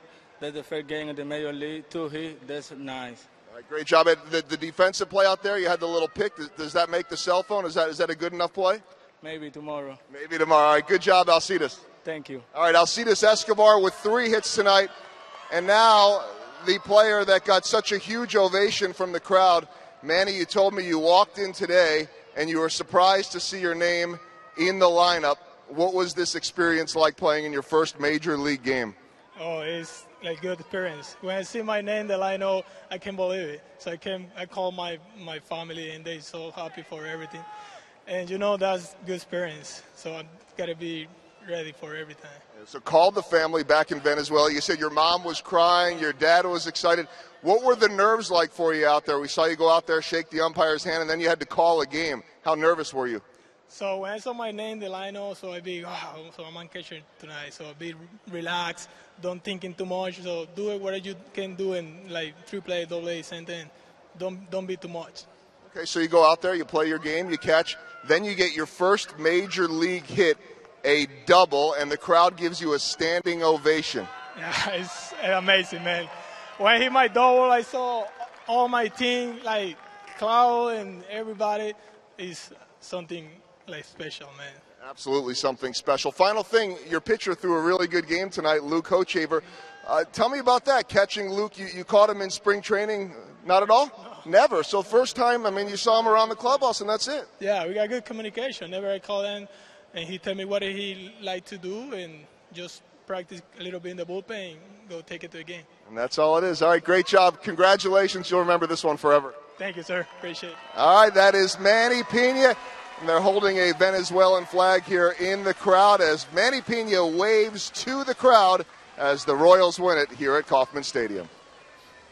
All right, thank you, Joel. Well, that might be news to manager Ned Yost that Pena had never caught Hochevar because he said before the game that he had. But Pena back to plate for a Royals 6-2 victory, and we'll be right back.